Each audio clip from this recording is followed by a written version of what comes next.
Hey guys, welcome back to the channel. This is story about what if Kakashi helps Naruto to pass Chunin exams part 1. Before I start, please do support for more amazing content and comments for part 2.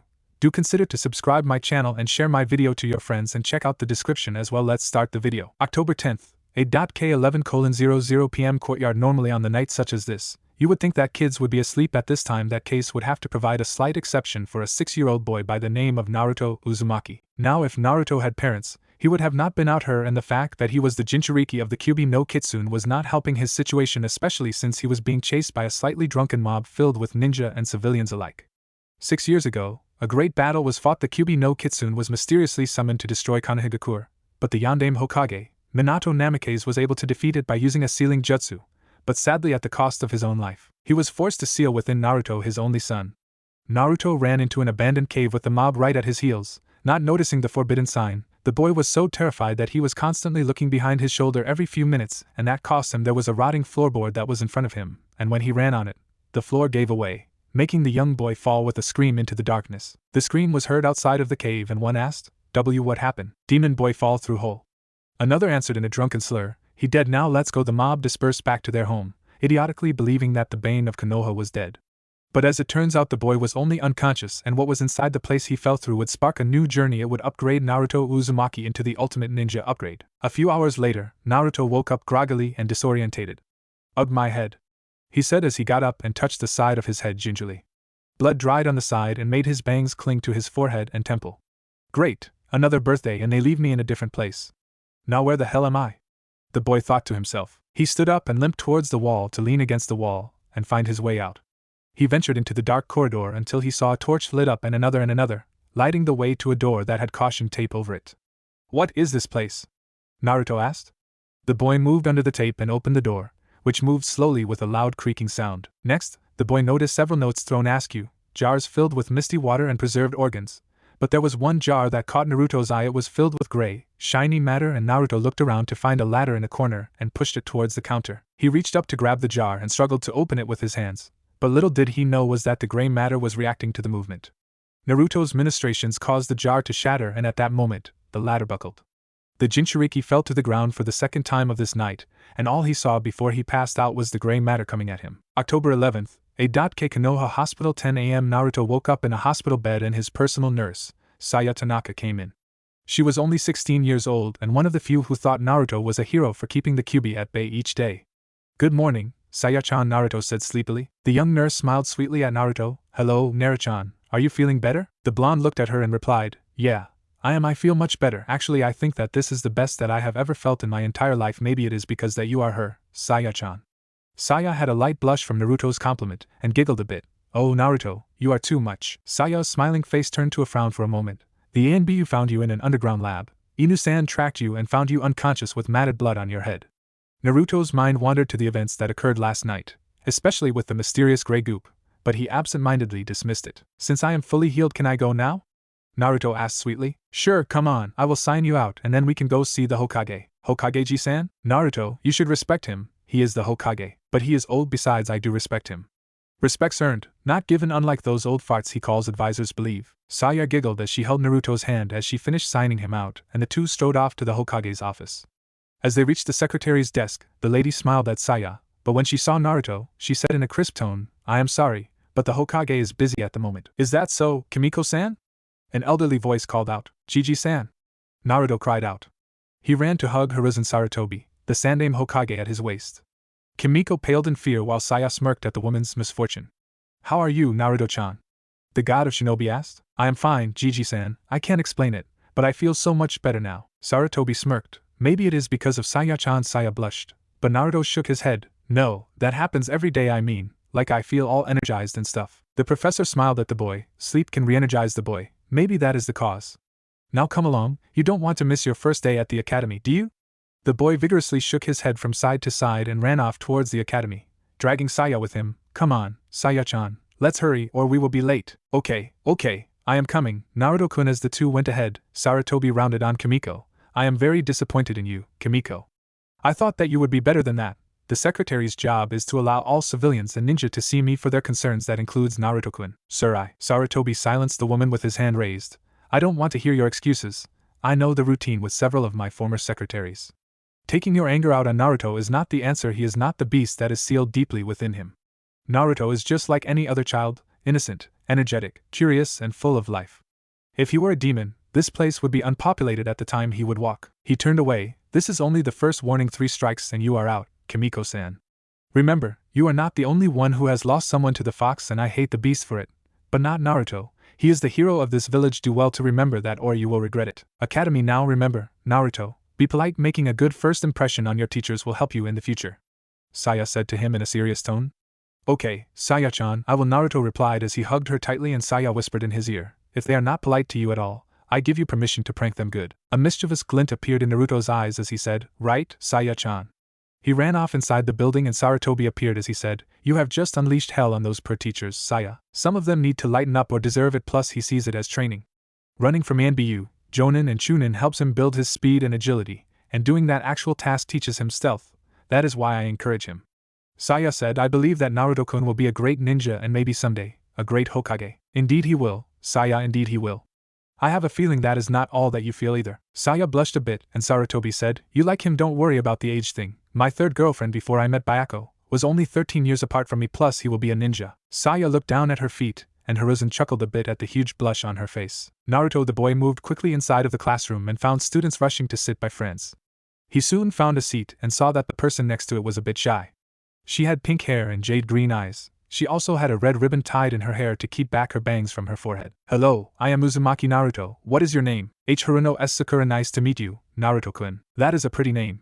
The Jinchuriki said with a smile, I hope that we can be great friends, Sakura. It will be fun to be in this class with you. The timid girl blushed. Arigato. Huh. You gotta speak up some, Sakura-chan. I can barely hear you. A new voice said. I keep telling her that too. Naruto looked to see a blonde-haired girl with pale blue eyes, and she introduced herself. Hi. I am Yamanaka Ino. I see that you have met Sakura-chan. I am Uzumaki Naruto. Nice to meet you. Ino moved into the seat on Sakura's right-hand side and asked Naruto, are those whiskers birthmarks? Yeah, they are. Just then more students came in and Naruto noticed that his friends Shikamaru Nara, a lazy genius, and Choji Akimichi, his pleasantly plump, loyal friend, came in. Next, he recognized the Hyuga girl who he faintly remembered saving her from teasing bullies. Alright, class, settle down, the teacher said. The students looked to see a brown-haired man with his hair in a ponytail, and a large scar running across the bridge of his nose, along with a silver-haired man with a kind smile. The brown-haired man said, I am Irika Yumino and this is your assistant teacher, Mizuki Tuji. We will be your teachers for the next 4 years. First, we will start off with introductions. Soon, one by one, the students introduced themselves in the front of the class. Okay, now we will be testing your physical endurance. We will be running laps, doing pull-ups, sit-ups, squats, and then speed and agility training. Follow us to the gymnasium, please. Gymnasium 10:45 a.m. Mizuki said, Okay, now each of you will run through this obstacle course to test your speed and agility. First up, Aburaim Shino. Each of the kids ran through the obstacle course with an average score except Shikamaru, who had the slowest time because he was too lazy to do it. Uchiha Sasuke Irika called out. The girls, including Sakura and Ino, blushed as an eager boy with a dark long-sleeved shirt and brown shorts came into view. He wore the Uchiha crest on his back and had onyx eyes. Instantly you would think he was a bit emo, but his eyes held so much life in them. You may begin, Mizuki cried out. The boy shot off through the obstacle course. He weaved through the hallway where tennis balls were being fired, flying around his head and body, and then he jumped over the mud pit to grab a hold of the rock climb. The young Uchiha scampered up like a monkey and then jumped on the swing to haul him over to the finish line where a crystal orb was waiting for him. Sasuke grabbed the orb and moved through Irika, who was waiting about a quarter of a mile away.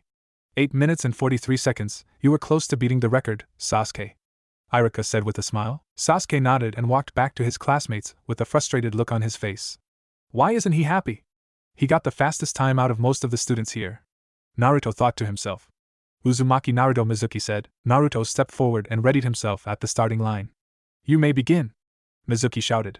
Naruto sprinted through the hallway where the tennis balls were being launched, then leaped over the mud pit to grab a ledge on the rock climbing wall, and used his momentum to escalate himself up on the top of it. Then he swung himself down and moved to grab the crystal orb.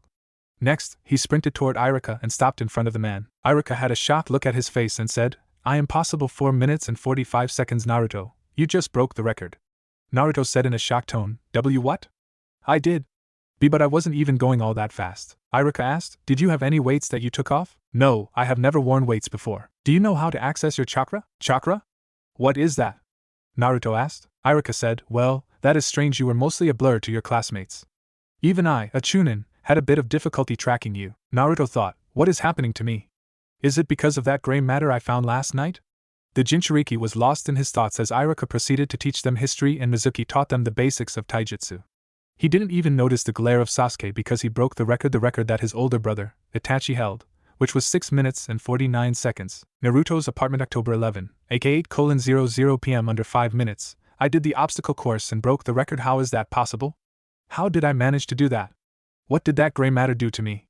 Is it some sort of power boost or something? Naruto asked himself as he ate his ramen. I could tell you, Naruto-sama. A voice said in his head. What the hell? Who are you, where are you, and how am I able to hear you in my head?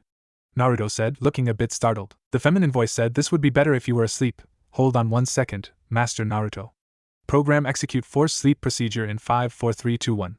Instantly, Naruto's eyes began to droop and he slowly fell asleep with his ramen in front of him. Naruto woke up and asked, where am I? In your mind, a gravelly voice said. This was not the voice that contacted me earlier. Naruto thought, then he asked nervously, who are you? Where are you? Behind you, Naruto. Naruto slowly turned to look behind him to see 2 glowing red cat-like eyes and large white teeth twisted in a sinister smile. Naruto froze. What the hell are you? Me? I am the Kyuubi no Kitsune, you pathetic human. Now come and release me from this infernal prison, mortal. Then an angelic voice said, Naruto-sama, I would advise you not to release the Kyuubi, for you will lose your humanity if you do. Naruto looked to his left to see a pale-skinned woman with green eyes and dark black hair, wearing a white dress. Who are you, miss? And why do you call me master? The woman replied, I am Serenity, your AI or artificial intelligence. What? When you touched that gray matter last night, I was able to absorb myself into your body through your wounds. The matter is called nanites, which are microscopic little robots that can help the body work efficiently. The reason that we were never used was because the patients died shortly after they were injected with a small sample. Naruto asked, so why am I alive now and who made you? Serenity replied, the reason is mainly because of your healing factor from the Kyuubi no Kitsune, which allows us to adjust inside you. The one who made us was Orochimaru, the snake Sannin. The Kyuubi roared, do not ignore me, release me from this infernal prison and I will think about sparing your miserable life. Naruto ignored the fox as he asked another question, so do you know everything about me and what is happening with my body? Like my lineage or something? Yes, your body is being enhanced to its full potential, making you stronger, faster, sharper, flexible, etc. As to knowing about you, yes I do. Do you know my parents? Accessing cross-referencing DNA. Your parents are Kushina Uzumaki, the Crimson Princess and former Jinchuriki of our friend over there, and Minato Namikaze, the Yellow Flash and Yondaime Hokage. Naruto was shocked at the fact that his mother was a Jinchuriki and even more that the Yondaime, the one who sealed the Kyuubi inside of him, was his own father. So you are the spawn of the accursed woman. I thought I would recognize you, for her attitude was much like you, and the bastard Yondaime is your father. I will definitely kill you when I released. Naruto growled out in anger, shut up. The Kyuubi was surprised at the level of hatred that Naruto possessed towards him. So I am the son of the Yondaime, and my mother was the Jinchuriki for you. The old man lied to me about knowing my parents. The villagers and some ninjas hated me for your attack, and I have been alone because of your damn actions.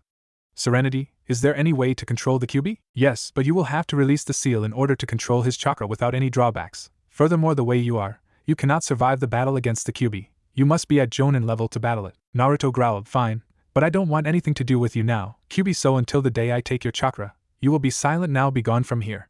Naruto, with his young mind, pushed back the Kyuubi into the crevasses of your mind. Naruto! I will kill you! Kyuubi roared out. Naruto turned to Serenity. Well, I will have to train harder to defeat that fox, and I will need a lot of jutsu to work with. Serenity said, of course, Naruto-sama, but I would like to inform you about the seal. It seems that your parents infused a bit of their chakra inside you. Would you like to access it now? No, I believe that I have enough things on my plate for one night. Plus I think I might kill my father before he says anything to me. For now I will not say anything to them until the advantage falls to me to reveal my knowledge. What are your abilities, Serenity? Serenity replied, my abilities are to scan and help you learn jutsu to master it completely, also to regulate your chakra throughout your network system, as well as changing anything inside of your body, blood type, adrenaline levels, etc. There is more information, but I can't access them at this time. Mainly if Orochimaru was able to have a successful experiment, he wanted it to progress slowly to be able to control him better. I am guessing that my weaknesses are electricity. Yes, if you are hit with a right unjutsu, my abilities would be hindered greatly for an unspecified time. Naruto nodded. Good, I need you to extract some of Kyuubi's chakra. I have a feeling that we will need it in the near future. Yes, Naruto-sama, was her answer. The Jinchuriki allowed the Kyuubi's cage to appear once again, and he approached it once again only for its claws to come out to attack him. But Naruto grabbed the end. You should know something, Kyuubi. One's mind is the powerful weapon a person can wield. You are living in my mind and in here. I am God until I release that cage of yours. Naruto broke the claw off of Kyuubi, causing it to roar in pain, and looked at as it dissipates into red-orange chakra that Serenity sent out bits of herself to collect and store. Then Naruto allowed for the Kyuubi to regenerate its missing appendage. You will pay for this pain you have caused me, Naruto. Naruto looked at him and retorted, shut up, you know nothing of pain, you are just a manifestation of chakra. The only thing that you can experience is anger, rage, lust, destruction, greed, that is all you know. Now until I have the power of a Jonin, you will shut up and leave me alone. When I have the power, I am coming for your fuzzy ass. After meeting the sinister Kyuubi no Kitsune and the artificial intelligence Serenity, Naruto was conflicted with many emotions. Anger, sadness, pain, and happiness were among the ones that were felt the most. So I am a Jinchuriki of the Kyuubi no Kitsune. My mother was the second holder. My father exchanged his life to seal it within me and protect the village. Sarutobi Jiji-san lied to me, knowing about my parents and the Kyuubi, and I have nanites that boost my body to its highest potential, making me faster, stronger, smarter, and more durable than most people. He thought. The boy pondered, I am not going to tell the old man any of this except maybe the knowledge of the Kyuubi. Then the Jinchuriki let out a laugh. Funny, everyone is practically worshipping the clan who gave birth to the cause of Kyuubi's release, and the savior and son of the one who sacrificed his life for me, and this forsaken village is treated like a pariah. Naruto got up and declared, well, let's give the crowd what they want, right? After Naruto's declaration, he threw himself into studying and training. For him to avert drawing attention to himself, he made sure that he was in the middle and developed a happy mask to fool everyone, even the Sandaime himself. Also, that was the last beating he had at the age of 6, mostly because the civilians and some of the ninja were beaten to unconsciousness due to Naruto's prowess at taijutsu. He learned every single jutsu in the library and mastered them completely due to Serenity able to replay the hand signs in his mindscape and provide the guidance in learning it. In result of that, Naruto became a bit aloof to everyone, and his classmates were wary of him except his friends, Shikamaru Nara, Choji Akimichi, Hinata Hyuga, and Kiba Inuzuka. Something in his soul told him that these four would be his true friends until death, and so far they were. His other friend-turned acquaintances, Sakura and Ino, ignored him mostly because of the current heartthrob Sasuke Uchiha. About 6 or 7 years ago, the Uchiha except his mother, Mikoto Uchiha, and Sasuke were killed by his own brother, Itachi. Naruto was a bit saddened at this event. Itachi was one of the few Uchihas that he respected besides Mikoto. Due to an unknown genjutsu cast by his brother, Sasuke's mind was traumatized by the event and fixated on training to confront his brother and kill him personally. Mikoto was trying her best to lead him on the right path, and Naruto remembered the day he met her on the verge of despair. Flashback 2 years ago, Mikoto was devastated. She lost her friends, brothers, sisters, and her husband all in one night, killed by her own flesh and blood, her prodigy son. On top of that, her son was changed and began obsessed with training to the brink of unconsciousness to make sure that he was the stronger one when he faced Itachi. Fixated on joining her kinsman in death, she gripped the kunai in her hands and prepared to stab herself in the heart. She moved her arms, and as the point neared her skin, a small hand stopped its descent by holding on her forearm. Why? She said in surprise. Killing yourself is not going to solve the problem that Itachi-san killed your family. Plus you still have Sasuke-san to take care. Mikoto-sama. She looked behind her to see Naruto's cerulean eyes and a sad smile. He continued, plus my mother would want you to be stronger than that, any? Mikoto's eyes widened. You know? I have known for 4 months now. Mikoto bowed her head. I am sorry that I couldn't do much for you, Naruto, but how you did. A certain fox told me, trust me, he is such a jackass. I have no idea how my mother dealt with him in the past for all those years. I am this close to making him into an Easter bunny with his mouth sewed shut, Naruto said as he thought about the Kyuubi in his stomach. Mikoto giggled through her tears. Thank you, Naruto-kun. Thank you for making me see the light again. Funny, you are just like your mother. Naruto smiled. You are welcome. Mikoto-sama. Her dark ebony eyes met his and she kissed him fully on the lips on pure impulse. Naruto's eyes widened a bit at her boldness, but was not sure that if breaking away from it was a good idea in her emotional state, so he kissed back. Besides, when will it be the next time an older woman kisses him? The pariah of Konoha? Wave. A dark-haired woman sneezed and her husband said, Tsunami, are you alright? Tsunami answered, I am alright, Kaiser-kun. I think someone is talking about me. Probably your father in his sleep. Gambling casino. A blonde-haired woman sneezed as she pulled the lever, and the slots showed a grape, an apple, and an orange. God damn it! She cried out. Konoha. When their lips parted, Naruto said, wow, that was amazing. Mikoto was a bit shocked and covered her lips. I am sorry. I didn't mean. Naruto smiled. It is alright. You were emotional, and it takes away the worry of me having to lament on my first kiss if I happen to die on a mission. Mikoto said, glad you like it. Of course, you are a beautiful woman, who wouldn't like it? Mikoto blushed a bit, and Naruto said, besides, if I did have a relationship with you, Mikoto-chan, I don't think that Sasuke would approve of it at the moment, that is. Mikoto's face turned red. But I am old enough to be your mother. Oh, trust me, I have seen people old enough to be my grandmother with a 21-year-old. Now that was a mess you don't want to see. Mikoto replied, but you are right, if he was like Itachi, he would freak. But Sasuke was more inclined to my so-called husband, Fugaku. I take it that you didn't like him? No, I fell in love with him. but then he changed after the village was becoming distant after the Kyuubi attacked the village. Madara Uchiha was able to control the fox once when he fought against Hashirama Senju, so the suspicions aroused around our clan because of that factor. Naruto was surprised. He was able to control the Kyuubi? Yes, but so could Hashirama Senju with his Mokutan bloodline. The only Senju that is left is Tsunade, the slug Sannin, and she is out of the village, plus she doesn't have the Mokutan bloodline. Therefore the suspicion was on the Uchiha clan. Soon my husband started planning and tension grew between him and Itachi after Itachi's friend, Shursui, mysteriously drowned in the river. Then Itachi came and attacked the clan. Naruto said, I see, so Madara was the one who sent the Kyuubi. The damn fox was right. What? But he is dead, hell. He should be twice as old as the third Hokage. Think about it, Madara and Hashirama were the only one who could be able to control the Biju, including Kyuubi. Somehow my mother was weakened and Madara was able to release and control the Kyuubi. That explains the fact that the Kyuubi appeared out of nowhere. I am guessing that my mother was attacked at my birth since that would be the most vulnerable at that time, correct? Mikoto said, why yes, when she had you, the seal that she had would weaken and the Kyuubi tried its best to get out. She told me that before she had you.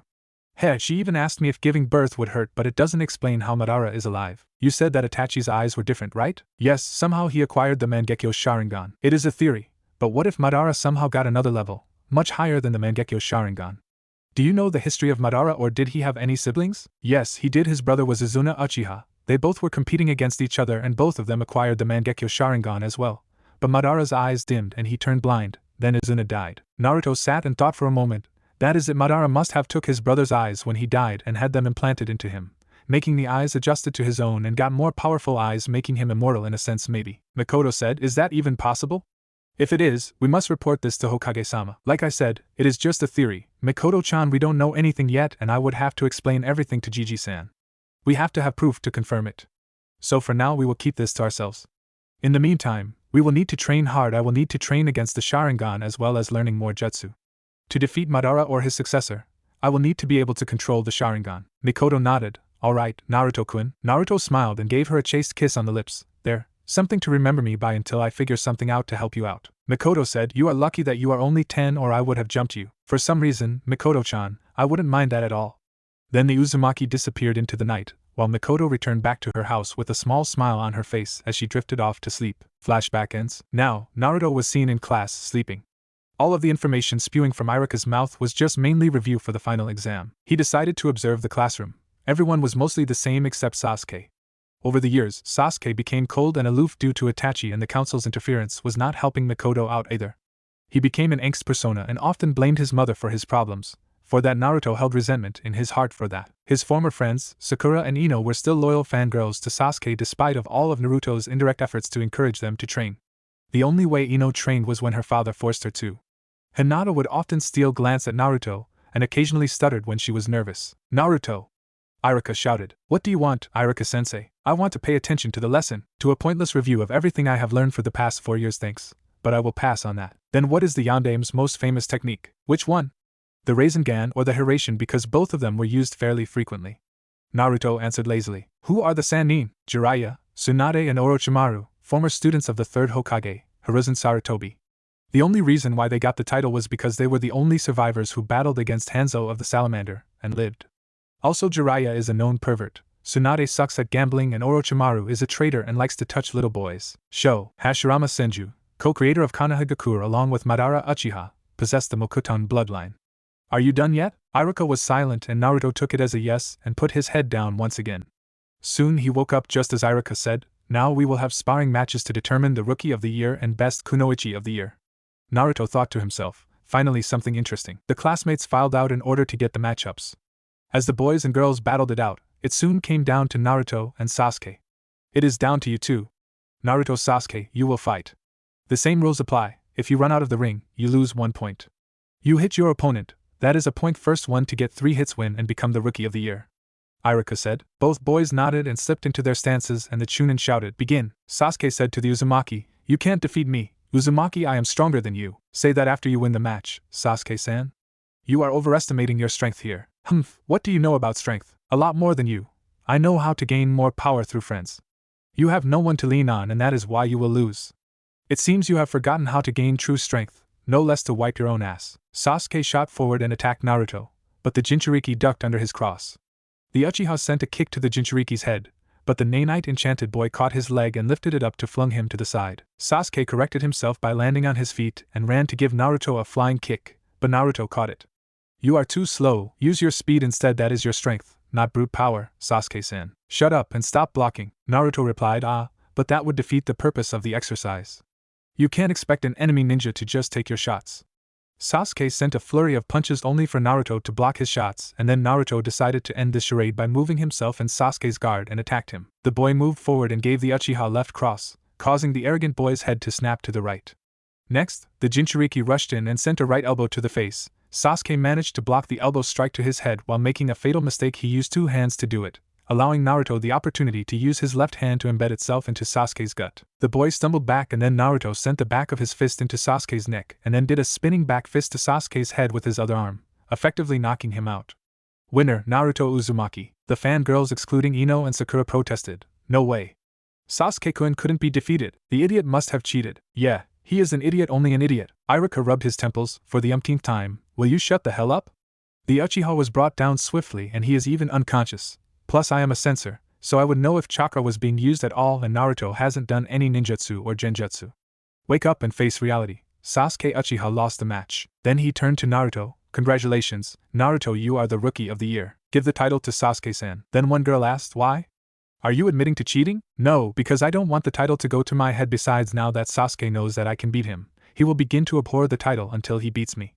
As for the cheating, we are fucking ninja, we are supposed to cheat. Next, the battle for the Kunoichi of the year was underway, but mostly everyone decided to ignore the battles since they were mostly catfights and shouting matches since the majority of the girls were fangirls. Needless to say, Hinata became the Kunoichi of the year, which she gracefully accepted since the accomplishment would please her stoic father. Alright, you are dismissed. Tomorrow will be your graduating exam, so be sure to review the henge, kawarimi and bunshin, Iruka said. Then the class has dispersed while Naruto took the courtesy of taking Sasuke back to his house, plus the fangirls were starting to creep him out with those weird looks they were giving the unconscious Uchiha. Serenity, have you found the problem to the reason why I can't utilize the Bunshin no Jutsu? Naruto asked telepathically. The amount of chakra that you are using for the Bunshin no Jutsu is overloading it. Even if you applied a little bit using your current chakra control, your chakra, mixed with a minuscule amount of the Kyuubi's chakra, destroys it, slowly causing the dead and pale look on your clones. The AI replied. So I could never use the Bunshin no Jutsu. Oh, well, at least Miko-chan taught me the Tsuchi Bunshin no Jutsu beforehand. Useful for training, Naruto said. Would you like to train in utilizing the Goryoka no Jutsu, Naruto-sama? Yes, please send me the hand signs. Instantly Naruto was given the hand signs and proceeded to practice them until he dropped in the forest. When he woke up, he heard the sounds of kunai clashing against each other. Funny, who would be training this late? I wonder who. Wait a minute, Naruto thought as he focused his hearing to realize that it was Mizuki and Iruka. Mizuki and Iruka-sensei fighting?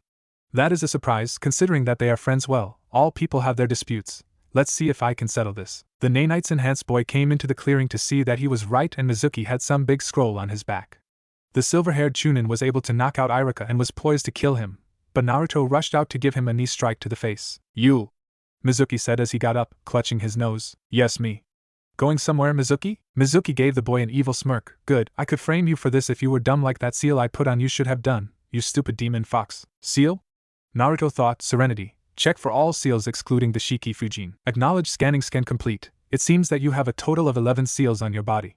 With the nanites, you broke the 2 Yamanaka seals that inhibits your ability to retain information. 4 seals hindering your chakra control, a loyalty seal, a vanity seal, a judgment seal, a paralysis seal in case you leave the village without consent, and a death seal. Alright, I will deal with this problem later, Naruto replied to the AI. By then, Mizuki was done with his rant and Naruto attacked the Chunin at full speed. The Chunin stood no chance as Naruto beat him into a pulp. He took the scroll off of the defeated Chunin, and it opened to reveal the Jutsukage Bunshin. Serenity, make a copy of the scroll of seals please. Analyzing the process will take 30 minutes, and the ANBU Black Ops will be here in only 5 minutes. Then just copy the Kage Bunshin instead. We will copy the scroll another time. That jutsu will be useful to use. Naruto re-rolled the scroll and went over to the unconscious Iruka after Serenity finished copying the jutsu description and hand sign. The ANBU arrived and took the scroll while Iruka was admitted into the hospital while Naruto sat beside him as he went over the seals on his body. The death seal was planted by Hamura Midokado, the loyalty and paralysis seal were placed by Danzo Shimura, the vanity seal was placed by Mida Haruno, Sakura's aunt, the judgment seal was placed by Fugaku Uchiha, and the chakra inhibitor seals were placed by Mizuki, Shursui Uchiha, Akito Akimichi and Sengoku Inuzuka. The 2 Yamanaka seals were placed by Tora and Taka Yamanaka. Naruto was furious and spent the whole night, destroying the seal placed on his body using the nanites that stole some of the Kyuubi's chakra. Then he went into the forest once again, away from the prying eyes of any shinobi or civilian. Naruto began to practice the hand signs until he was able to do it in a blur. Then he applied chakra and shouted, "Katan, Guryoka no Jutsu." A small fireball shaped like a dragon head appeared and crashed into a tree, scorching the bark. Good, it actually scorched the back. But the jutsu is supposed to be like the Gokkaku though? Unlike the great fireball jutsu, therefore it requires more chakra to produce the desired effect, Naruto-sama. Serenity said in his mind, "Try again." Naruto nodded and this time, he applied more chakra to the jutsu, Katan, Guryoka no Jutsu. The fireball morphed into a dragon's head and attacked the tree, scorching the tree halfway into it. Better, but that jutsu took a lot. How much? About 25% of your reserves. But the Kage Bunshin takes up only 1%. Your elemental affinities are non-existent. But it proves that fire will be a bit difficult for you to master unless you do elemental manipulation. Naruto was now confused. What is that? According to the library database that was implanted by Orochimaru, every ninja is connected to at least one of the elements: fire, water, lightning, wind, and earth. Through that affinity, you can perform elemental jutsu earlier, some more than others. Unfortunately, Orochimaru made it that I can't access this information until you are at Chunin level at least. Naruto said, "Clever man, it's okay, Serenity, I do want to be strong, but not too quickly to arouse suspicion about my true self. Now that is it for training, time to rest." The secret heir of the Namikaze clan strode to his home and slept. Next day later, Naruto woke up early and went into the classroom to meditate just as everyone was walking in.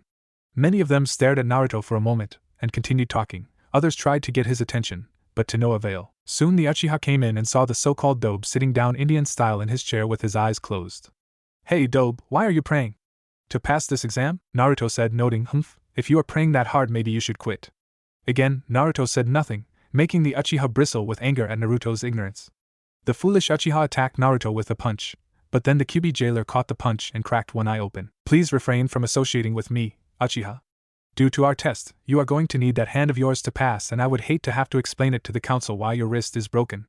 Sasuke's face began to grimace as Naruto's hand tightened around his wrist. "Now dismiss yourself from my presence." Sasuke moved away as usual, rubbing his wrists, and his fangirls surrounded him. "Why are you always antagonizing Sasuke?" one of them said angrily at the boy. "Yeah, he is the last Uchiha. Now does it look like I really care about his status? And he is not the last Uchiha. He is the last loyal male Uchiha, that is all. A/N. Alright, you all know who already passed. Just picture that Naruto used the Tsuchi Bunshin." A day later, the classmates that passed the test appeared in the classroom, sat there, chatting. Naruto chose to sit by Hinata as Irika called out their teams. He had the unfortunate luck of the draw to get the resident emo who always challenged him to a fight, Sasuke Uchiha, and on the upside, he got his old-time friend Sakura, though it would be difficult to make her see the light. Soon they departed for a break. Immediately Sasuke said, "Fight me, Uzumaki. Look, we already went through this situation for the 433rd time. I will not fight you unless it is deemed necessary. We are supposed to be a team and I will not have your petty challenges and selfishness get in the way of this. Alright, Sasuke-san?" Naruto said in an authoritative, monotone voice. Then he stood up. "I'm hungry. Do any of you two like to go to a restaurant?" Sasuke huffed and Sakura was a bit indecisive. She wanted to eat, but then Sasuke would be alone, or she could stay to ask Sasuke to date her or at least acknowledge her, but he would ignore her as always. She made a decision. She chose to go with Naruto to Yakiniki-Q. As they ate, Naruto asked, "So Sakura-san, have you been keeping up with your training?" The Haruno winced a bit at the suffix, but deep down, she knew that she deserved it. After the Uchiha massacre, she saw Sasuke lose his smile and she wanted to be the one who brought it back. In result, she broke off her friendship with Ino and Naruto to become her rival and ignored the Jinchuriki for the past 4 years, passing him off as annoying. "I have been slacking off a bit, but I will try not to bring this team down, Naruto," she replied after she swallowed her meat down her throat. "Good to hear, but I am not worried about you that much. Sure, you may be the weakest person on our team in terms of strength, but in mind that is different. I am worried about Uchiha-san. The massacre has seemed to have a deep effect on him more than he let on." Naruto replied. "What do you mean?" "The fact that his sibling destroyed his clan members to only 2 has caused an alarming effect on his mind. I think that Sasuke is like a lone wolf. He believes that he doesn't need anyone but himself, therefore this team is useless." Sakura said, "Maybe if you fight him, he will be willing to work with us." Naruto shook his head. "No, then his inferiority complex will kick in. He wants to be strong, strong enough to kill his brother. I am a measuring tool to him ever since I broke the record. Plus I'm physically stronger than Choji and faster than Kiba even in the bestial form." Sakura said, "So what do you suggest?" "I know Sasuke-kun is like that a bit. The one I can actually see who can tolerate and deal with him is you, but he will not notice you if you keep asking him on dates. He likes strong women like his mother, Mikoto-san. Therefore you must not slack off on your own training if you want to win Sasuke's heart, and bring back his smile back Sakura-san. Sakura stuttered, why you think that I can do it? You or Ino-san are the closest to do it, but you seem more determined than her. Naruto said with a smile, okay, looks like it is time to return back to meet our sensei. 2 hours later, Sakura and Naruto's eyes were twitching and Sasuke was just sitting there, brooding and glancing at Naruto once in a while. Finally a silver-haired man with his headband over his right eye walked in with his orange book in hand. Oh hail, Sakura said, interrupting, you are late, sensei. I'm sorry. I got lost on the road of life. Naruto thought with a sweat drop, that was the worst lie I have ever heard in my existence. The Jonin said, meet me on the roof, so we can introduce ourselves in some new scenery. Serenity said to Naruto, that is Kakashi Hatake, former ANBU commander, codename, Inu. He is known as Sharingan no Kakashi or the Copy Ninja. He is said to known over 1,000 jutsu and his eye was obtained by Obito Uchiha, his own teammate who was killed in action during the Third Great Shinobi War, and his other teammate, Rin, is missing, presumed dead. Naruto thought, so Inu-san is here. Never knew he was so late in crucial things. At least he wasn't late when he was in the ANBU Black Ops. The four of them reached the roof and the genin sat on the steps while Kakashi sat on the railing. Alright, now let's introduce ourselves, likes, dislikes, hobbies, etc. he said. How about you start off, sensei? You are kind of suspicious, Sakura said. Kakashi replied, fine, I'm Kakashi Hatake. My likes you don't need to know, my dislikes my hobbies I have lots of them, and my dream maybe later. Your turn. Every genin's thought was he only given out his name. I'm Sakura Haruno, my likes are Anmitsu and a certain boy, my dislikes are arguing and my rival Ino Yamanaka. My hobbies are sewing and dancing. My dream is to become a great kunoichi. I'm Naruto Uzumaki. My likes are my friends, training and food. My dislikes are traitors, arrogant people, needless fighting and corrupt people, as well as a certain fox. My hobbies are cooking, training and playing the violin or piano. My dream is to become a strong ninja. Sasuke Uchiha. I have little likes. My dislikes are cowards, my brother and weaklings. My hobbies are training and my dream ambition is to kill a man that has wronged my clan. You know, Naruto said, it is no secret that Itachi Uchiha, your brother, killed your clan. Sasuke, you can say it out loud. Alright, enough, just so you know, you are technically not genin yet. Kakashi said as he noticed that Sasuke was about to retort. What? Sakura said in surprise. Yes, you must pass my test tomorrow, but the scary part is that this test has 66.6% chance of failure. Meet me at training area 3 at 8 in the morning and don't eat or you will throw up. The team departed and trained a bit in preparation of the test. Naruto slept in since Serenity gave the information that Kakashi was always 2 hours late unless it was for a mission, and ate a breakfast of cereal and buttered toast. When he reached the training area, he found that Sakura and Sasuke were hungry, tired and looking a bit pissed. Where were you, Naruto? You are never late until now, Sakura said angrily. I asked around about our sensei after we parted ways. Turns out that he has a chronic lateness thing. He is always late by 2 or 3 hours unless the Hokage requested of him. Naruto somewhat lied. Then the Jinchuriki took off his pack and began to assemble a crossbow, making Sasuke ask, what are you doing, Uzumaki? Setting up traps. Whatever the test is, we are going to have to fight him. Sasuke said, how do you know that we are going to fight him? He obviously said at the training ground, you can't come here unless you are physically training and have a ninja license. Also he told us no to eat anything to make us weaker, more susceptible to getting tired. Naruto explained as he tested the bolt, which sank into the tree that he was aiming at. Good, now to place them, Naruto said to himself. Using wires, he set up traps at points he hoped that Kakashi wouldn't notice and made sure that his teammates were watching where he put them, so they could avoid it. Now I will need the two of you to work with me, so we can pass whatever test we got. Sasuke demanded. Why? You realize that you are weak? Uchiha, either you nor I have the power or experience in defeating a Jonin-level ninja. Kakashi-sensei was once the student of the Yondaime Hokage, meaning that he is very powerful. Unless we can put aside our differences, we have absolutely no chance in winning at all. Naruto said, in terms of fighting, he is much on the level of Itachi, maybe slightly lower.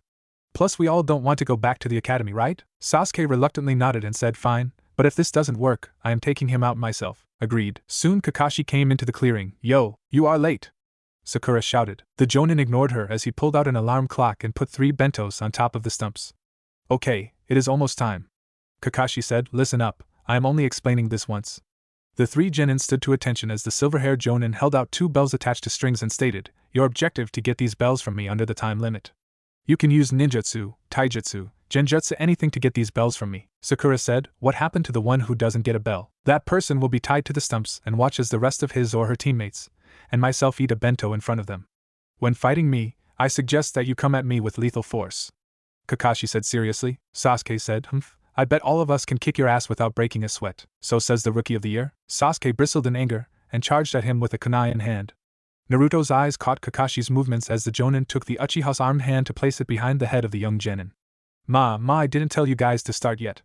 Kakashi said with a nice smile. He is very fast, I could hardly keep up with him a bit when he did that maneuver. Well, he is my father's best student due to his record. Naruto thought. The Jonin released Sasuke and said, okay, ready, start. Everyone separated into the bushes and Kakashi took out a look as he thought. Everyone is hidden well, wait, Naruto, he disappeared? Suddenly the Jonin took a few steps forward and Sakura pulled a string to activate one of Naruto's traps. A crossbow shot 3 bolts, and Kakashi jumped back only for a rope to wrap around his ankle. The Jonin quickly cut the rope off to jump back into another crossbow trap. How the hell did I not see this at all? All of these traps are well hidden, surely Sasuke nor Sakura couldn't have Naruto, the Jonin thought to himself. Naruto smirked as he signaled Sasuke to join in the fray. Looks like he has figured it out now for the Uchiha to lure over to the real trap while Sakura is setting up the grand finale. The Uchiha leapt in the air as he flipped through hand signs and shouted, Katan, Gakkaku no Jutsu. Kakashi's eyes widened, even a genin shouldn't be able to do that jutsu yet either. Kakashi replaced himself with a log only for a trap to activate, and shoot out kunai at the Jonin. The Yandame's former student ran into the forest to avoid them and saw Sakura running and he followed her silently. Soon he came into a place where Sakura was muttering, where is Sasuke-kun? Kakashi sighed in relief and said, Sakura, behind you. She turned to see Kakashi use a seal as he stated, Megan, Narakumi no Jutsu. Sakura was silent, and then she screamed and fell backwards. Kakashi said, finally something, then he heard Sakura shout, Fubako Hajin. The explosive tags surrounding Kakashi placed on 4 trees trapped the Jonin, causing him to be unable to move. Then Naruto came out to take the bells and said, good job, Sakura, we passed the test regardless that these aren't the real bells. What? Sakura said. That was the Kage Bunshin no Jutsu. After one hit he slapped the clone and it dissipates into a puff of smoke. Come on, I sense that Kakashi is at the stumps with Sasuke. Stump each of you has passed. I am surprised that you 3 were able to work together despite that you didn't get the bells. Sakura said, actually, sensei, Naruto was the one who figured out the test and all, plus he did set up the traps. Kakashi thought, so he was the one who did it, fits his profile as a bit of a strategist like Shikamaru. He must have convinced the 2 of them to work together through some logic. Then he said, look at this stone. This stone holds the names of all of the ninjas who gladly gave their lives for this village, so I want you to remember this. Those who break the rules are trash, but those who abandon their comrades are worse than trash. Naruto gave a soft smile. You know, the way he said that was kind of cool. He thought to himself. Kakashi said, alright, while we eat I need to know what are your jutsu, strengths and weaknesses.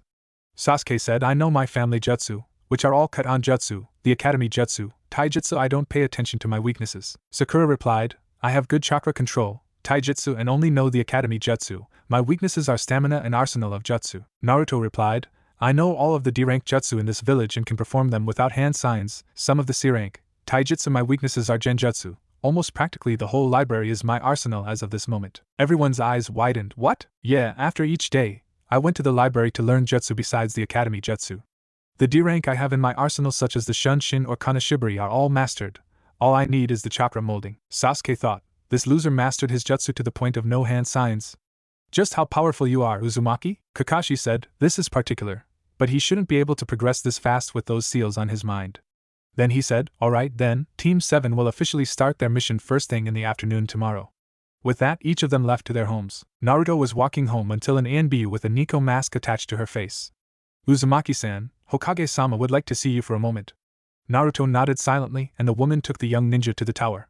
When they reached and walked inside the door, Sarutobi said, Naruto, come in. I assume that you know why you are here. Naruto said quietly, I assume that Kakashi-sensei notified you that I can do D-rank jutsu without using any hand signs and my extraordinary capabilities? Yes, that is correct, you know the whole library, and you can do D-rank jutsu without hand signs. Yes, I can, it's easier considering that I have no parents and hardly any friends. I didn't have to do anything except train, sleep and go to the academy.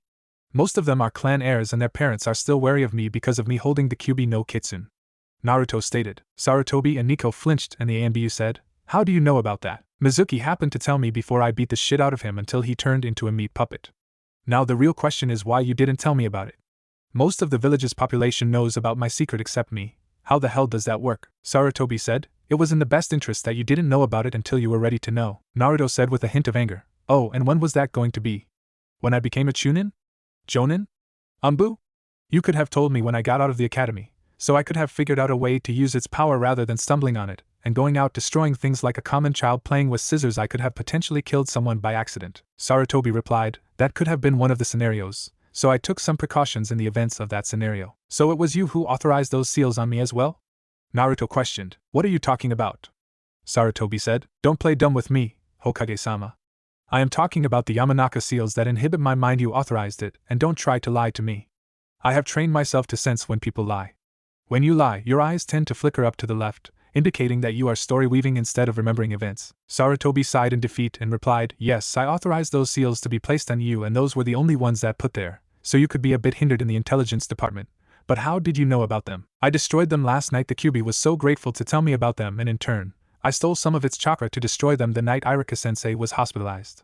I understand your position, but you should have told me about this to avoid this conversation that we are having now. Sarutobi bowed his head slightly as he muttered, just like Yakumo-san. Naruto heard his muttering due to his advanced hearing and thought, Serenity, check the database of the whole population, search for the name of Yakumo. Searching 30 hits on the name of Yakumo, both civilian and ninja. Narrow it down. She is a former ninja and has a seal placed on her, Yakumo Kurama, the heiress of the Kurama clan and sole survivor of the main branch.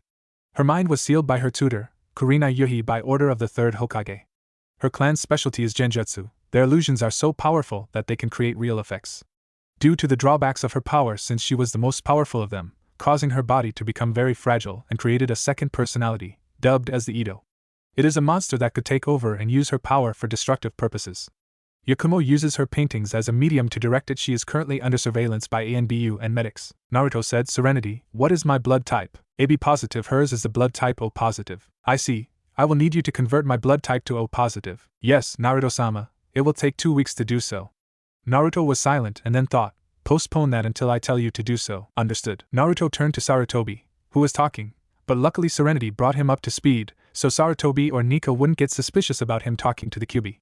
Naruto answered, fine, Sarutobi-ji-san. Good, now that we understand each other for now, I will let you go. Just promise me that you will not contact the Kyuubi under no circumstances, got it? Naruto nodded. Of course I won't. The bastard was rather too rude, demanding me to release it from its prison, and he will think about sparing me. With that, he left the presence of Sarutobi and Nico to go home. Sarutobi thought, I guess that I can trust you, Naruto, but I will have Kakashi keep an eye on you. The Jinchuriki went into his makeshift work study and sat down to work on his latest project. By using some of the nanites that were infused with the Kyuubi's chakra, he could harness it without calling on the Kyuubi itself. Extracting the nanites from his blood and putting into the half-sphere of the metal gloves on top, he named it the CKX gloves, also known as the corrosive Kyuubi X gloves. Finally, it is complete. Now to test it, he put one of the gloves and it glows with a blood-red-orange light as Naruto activated it by tapping the glove's half-sphere. He put it on and pointed the glove at the dummy that he set up. He soon found out that he could have the chakra cover his fist without burning himself and sent out blasts of the chakra before the nanites had to recharge themselves. He could only do 5 consecutive blasts. Each of them were the size of the average human head, and the dummy was reduced to flaming pieces. Success, but it seems that it dims a bit after each use. He took them off and then he put them aside to settle down for the night. After 3 weeks, Naruto laid low, considering he knew that Kakashi was ordered to watch over him. As soon as he caught Tora for the 55th time in his life, he decided to deal with Tora's problem. Tora, sweetie, come to mommy. Lady Shurjimi called out, and then Naruto felt Tora's claws sink into his chest and said, Lady Shurjimi, before I hand Tora over to you, may I speak? You may. Naruto took a deep breath and said, I believe that I know the problem over Tora's habit of running away. Oh, what is it? With all due respect, Lady Shurjimi, but I believe it is the way you are handling her. Excuse me? You are practically smothering Tora a bit too much. I am going to set Tora down in the middle and let her come to either of us. Hokage-sama will know the instant I use chakra at all in case you believe that I am controlling her. He set Tora down in the middle and said, Stay, Tora, good girl. Then the Kyuubi Jinchuriki went over to the end, further away from the middle, and Lady Shurjimi would have the advantage. Here, Tora, come to mommy, Shurjimi called out. Tora stiffened and looked at her once and then ran towards Naruto, who picked up the female cat and petted her gently as he walked toward the fire lady. Mistress, as of this moment, Tora is afraid of you because of the way you handle her. To prevent this, I want to help you, so Tora will never leave your side. He spent the next 20 minutes showing the fire lady how to properly hold and care for Tora. Soon Tora grew comfortable in her owner's arms and Lady Shurjimi said, Thanks, what is your name, young man? Naruto Uzumaki, at your service, ma'am. Naruto, thank you for helping me with Tora. You took quite a risk there. Naruto smiled. Taking risks to help others is a part of the ninja's job description. Then he looked at Tora as he scratched her chin. Now you behave, Tora, got it? Tora purred and let out a soft meow indicating that she was happy, and Naruto smiled. Good. Lady Shurjimi left the Hokage tower after giving him a favor card, telling him that he could ask of her or her husband. Soon Sasuke turned to the Hokage and said, Hokage-sama, can we have a better mission than doing these chores, please? Sarutobi replied, I am sorry, Sasuke, but you are not experienced enough to handle a C-rank mission, you are merely rookies. The Uchiha argued, and how exactly D-rank missions are supposed to ready us for a C-rank missions in the future? Considering the fact that most genin die on mere C-rank missions are high, Going on one C rank for at least once a month could prepare new genin to act accordingly. Naruto thought, it seems that Sasuke tends to grow a brain miraculously when he wants something. Sarutobi thought to himself, he is right, I guess we could test it. Let's see how Team 7 handles a C rank mission. He pulled a scroll from the C pile and said, fine Team 7, you will escort a man back to his village, protecting him from bandits. Send the client please. Suddenly an old man with a straw hat and a sake bottle appeared in the doorway. What is this? All I get are snot-nosed brats. The Jinchuriki replied coolly. Would you rather leave us leave you at the mercy of whoever wants you and the money you have?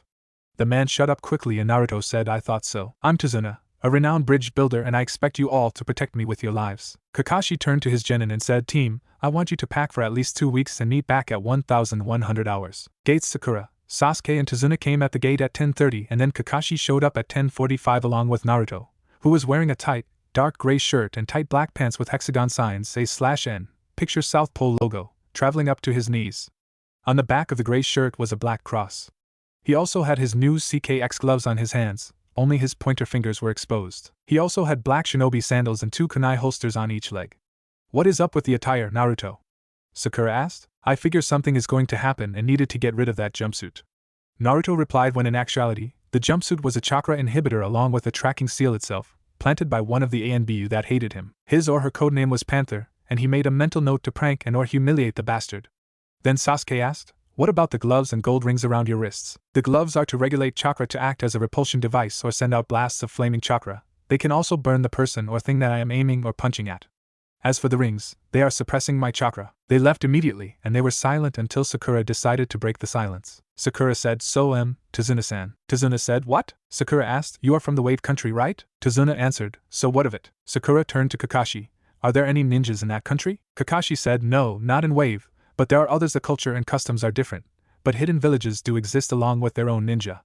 In many countries, the meaning of a shinobi village is that it has military power. An island country like Wave doesn't hold any interference with a shinobi village and therefore doesn't need any ninja protecting them. Within the various countries, the ones that stand out are Konoha, Kiri, Kumo, Suna, and Iwa. Thus they are referred to as the 5 great shinobi countries. They are ones that have leaders called Kages.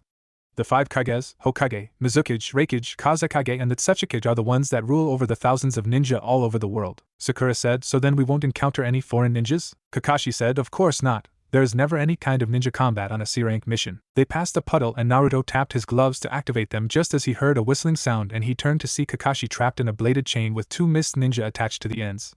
One down, one of them said. Then Kakashi was cut into bloody chunks, and then the ninjas appeared behind Naruto as they said in unison, 2 down. Naruto crossed his arms and aimed at their chest, yet 2 down. He blasted their chest point blank, causing severe burns on the torso and they fell to the floor, writhing in pain. Sasuke rushed in with ambition to attack one of the twins mercilessly while Naruto moved to the other one and placed him in a sleeper hold. Alright, Sasuke, he is unconscious, no need to punish his face now, he said calmly, and Sasuke got off of him with a blush while Kakashi appeared out of the shadows. Well done, you two. Sakura asked, how did you? The 3 ninja answered, Kawarini. Tazuna asked angrily, why did you do that? I need to see who they were after. It seemed that they were after you, Tazuna. Care to explain why these ninja are after you and don't even try to lie? Kakashi said with a stare. Tazuna said, my village is very poor and we didn't have enough money to afford over a C rank. Kakashi said, due to the ninja, that means that this should be a B rank, or even an A rank mission now. We are operating outside our duties now. Sakura said, I think that we should quit. This mission is way too advanced for us. Kakashi said in a serious tone, I suggest that you start telling us the reason, Tazuna-san. Tazuna said, the truth is my village is very poor and there is a super dangerous man that is after my life now. His name is Gato. Kakashi said, the Gato of Gato Company? Tazuna nodded. He officially runs a shipping company, but secretly he sells drugs, illegal items and women along with children as slaves, using ninjas and thugs to take over countries and businesses. I understand that if you don't want to continue, my daughter would be miserable over my death and my grandson would hate Konoha with his whole heart. Kakashi and Naruto's sweat dropped. We will continue the mission, the Jonin said. Tree Fortress failed? What the hell do you mean failed? A short, pudgy man shouted. If you are supposed to be the best, I wouldn't have paid big for your skills. The man took his sword and held up dangerously close to the midget's face. Do stop your bitching, there's nothing to worry about. I, with Kubikiri Hocho, will take the hit myself along with my colleague here. Gato gulped. The enemy has hired ninjas with tremendous skills and since the Oni brothers have failed, they will on guard. The man said, remember who you are speaking to, I'm Zabuza Momochi, the demon of the mist. Later in the forest there, Naruto said, snapping a shuriken in the bushes.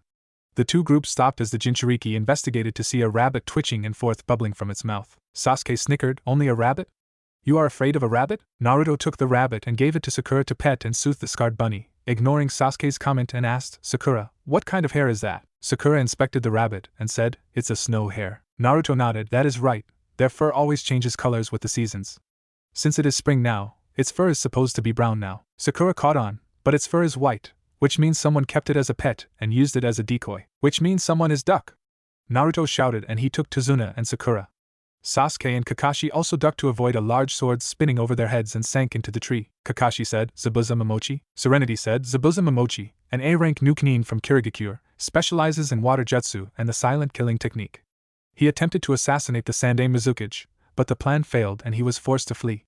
He is also a former member of the 7 Shinobi Swordsmen of the Mist, and the reason that the bloody Genin exams were ended since he slaughtered over 100 students in cold blood to graduate. Naruto thought, looks like Sensei will have a bit of difficulty dealing with this guy. Zabuza said, sorry to bother you but I need you to hand over the old man.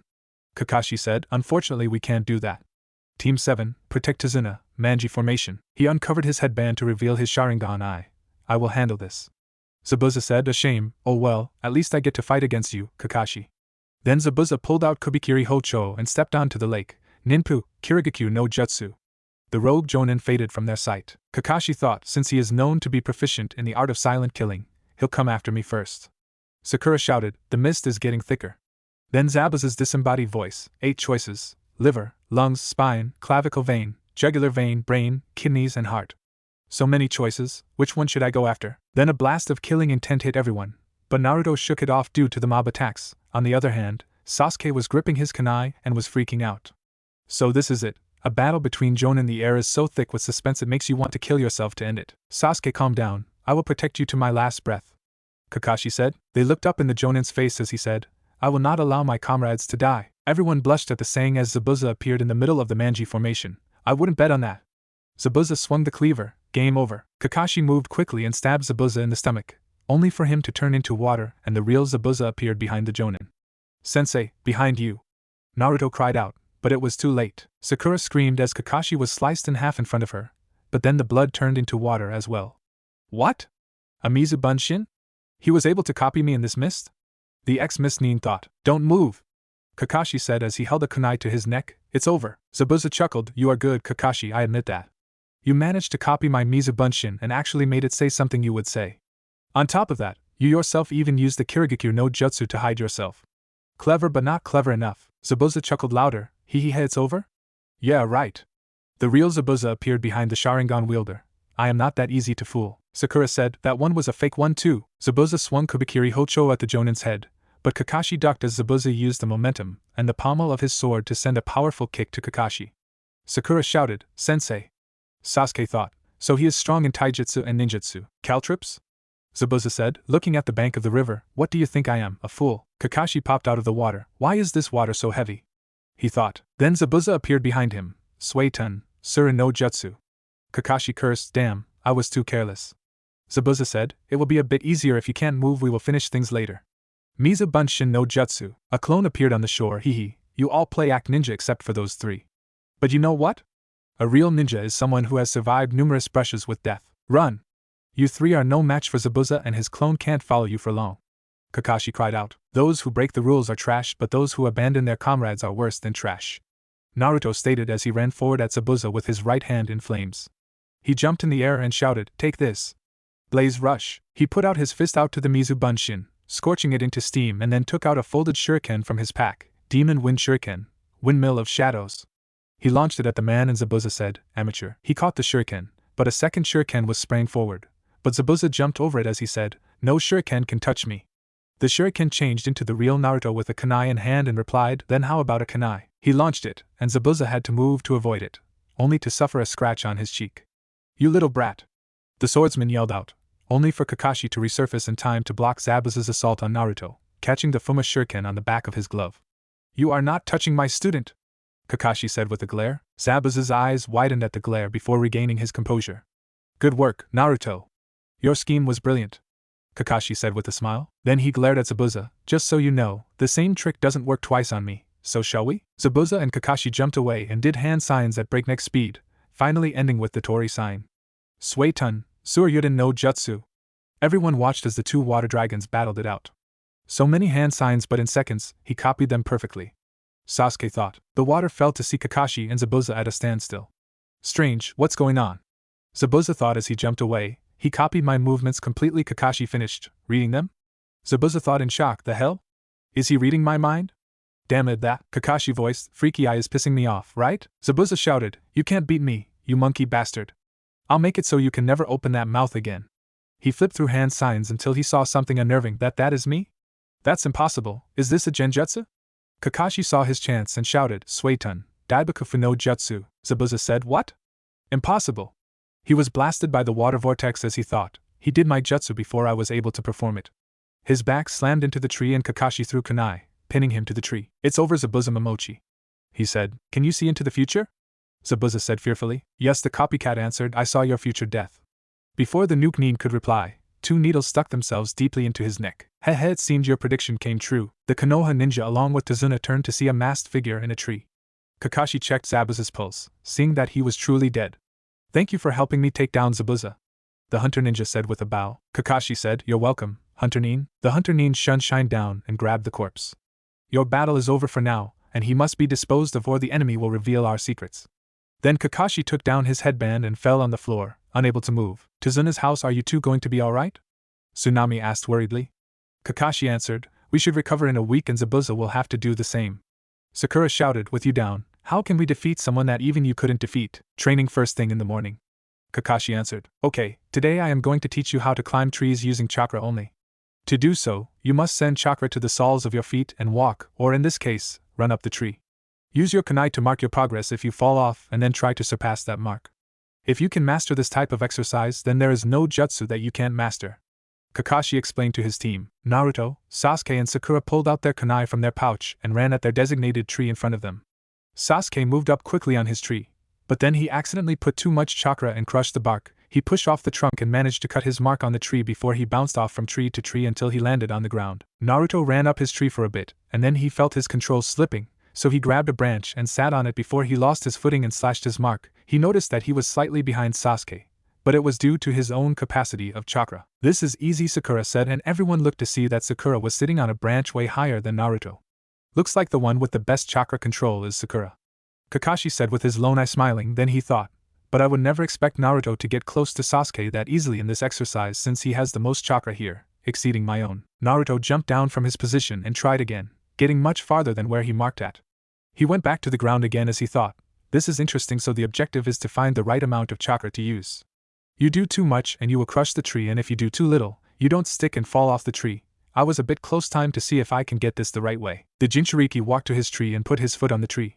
When he was sure that he had the right amount, he placed his other foot on the tree and slowly walked up his tree. Sasuke looked at the Jinchuriki and was incensed that he was surpassing him in this exercise as Naruto came back down a few minutes later from reaching the top. Naruto noticed this and walked towards him and whispered, I know that you don't want my help, but if you want to master your own jutsu and this exercise you will need to calm down. Sasuke thought to himself, calm down? What is that supposed to wait? If I become calm, I can become focused on this exercise to find the right amount of chakra to use. Alright, Dobe, let's see if your theory is correct. Sasuke ran up the tree and got farther than Naruto's second mark on his third try, and he smirked. Looks like you were right, Naruto. Alright, looks like everyone has gotten the hang of it. Now if you want to increase your chakra capacity, you can keep doing this exercise until you feel slightly exhausted or out of breath. So Sasuke, Sakura, you have the option of continuing if you want. Naruto, you can do other training and tomorrow, you will guard Tazuna. Kakashi instructed. Naruto nodded at this and Sasuke said, wait a minute, why doesn't he have to do the exercise anymore? Because, Uchiha, I have the chakra capacity rivaling the average Kage level shinobi, and Sensei did say that it was optional, but it would be a waste of time doing the exercise with my chakra levels. As to why I have that much chakra, which is probably your next question, I believe that I have inherited it from one of my parents or something. The Jinchuriki bowed respectfully to Kakashi and said, I will be at the house. Then he turned to walk to the house and unsealed his new blueprints of his latest projects. One was a metal gauntlet with a hidden blade mechanism. Another was a small disc that explodes on impact, and lastly a leather glove that was covered with metal and had claws on the end of the fingers too. He also wanted a crossbow, but the ones in Konoha were made out of white pine or Douglas fir. He needed something made out of hickory or oak. He was lucky enough to find out that Wave Country had an abundance of oak trees. Now all he needed was a blacksmith to mold the bolts and make the gauntlets. So he ventured into the town and found a blacksmith at work. Hello, kid, are you a bit young to be wielding a weapon? The man asked. He was a bronze-colored man with a beard and appeared to be in his 40s. wearing a black vest with an apron and blue pants. His hair was a dark purple and his eyes were forest green. Yes, my name is Naruto Uzumaki. I am a ninja and a bit of an inventor. The name's Nakoshi Murama. So you are one of the guys that Tazuna hired, huh?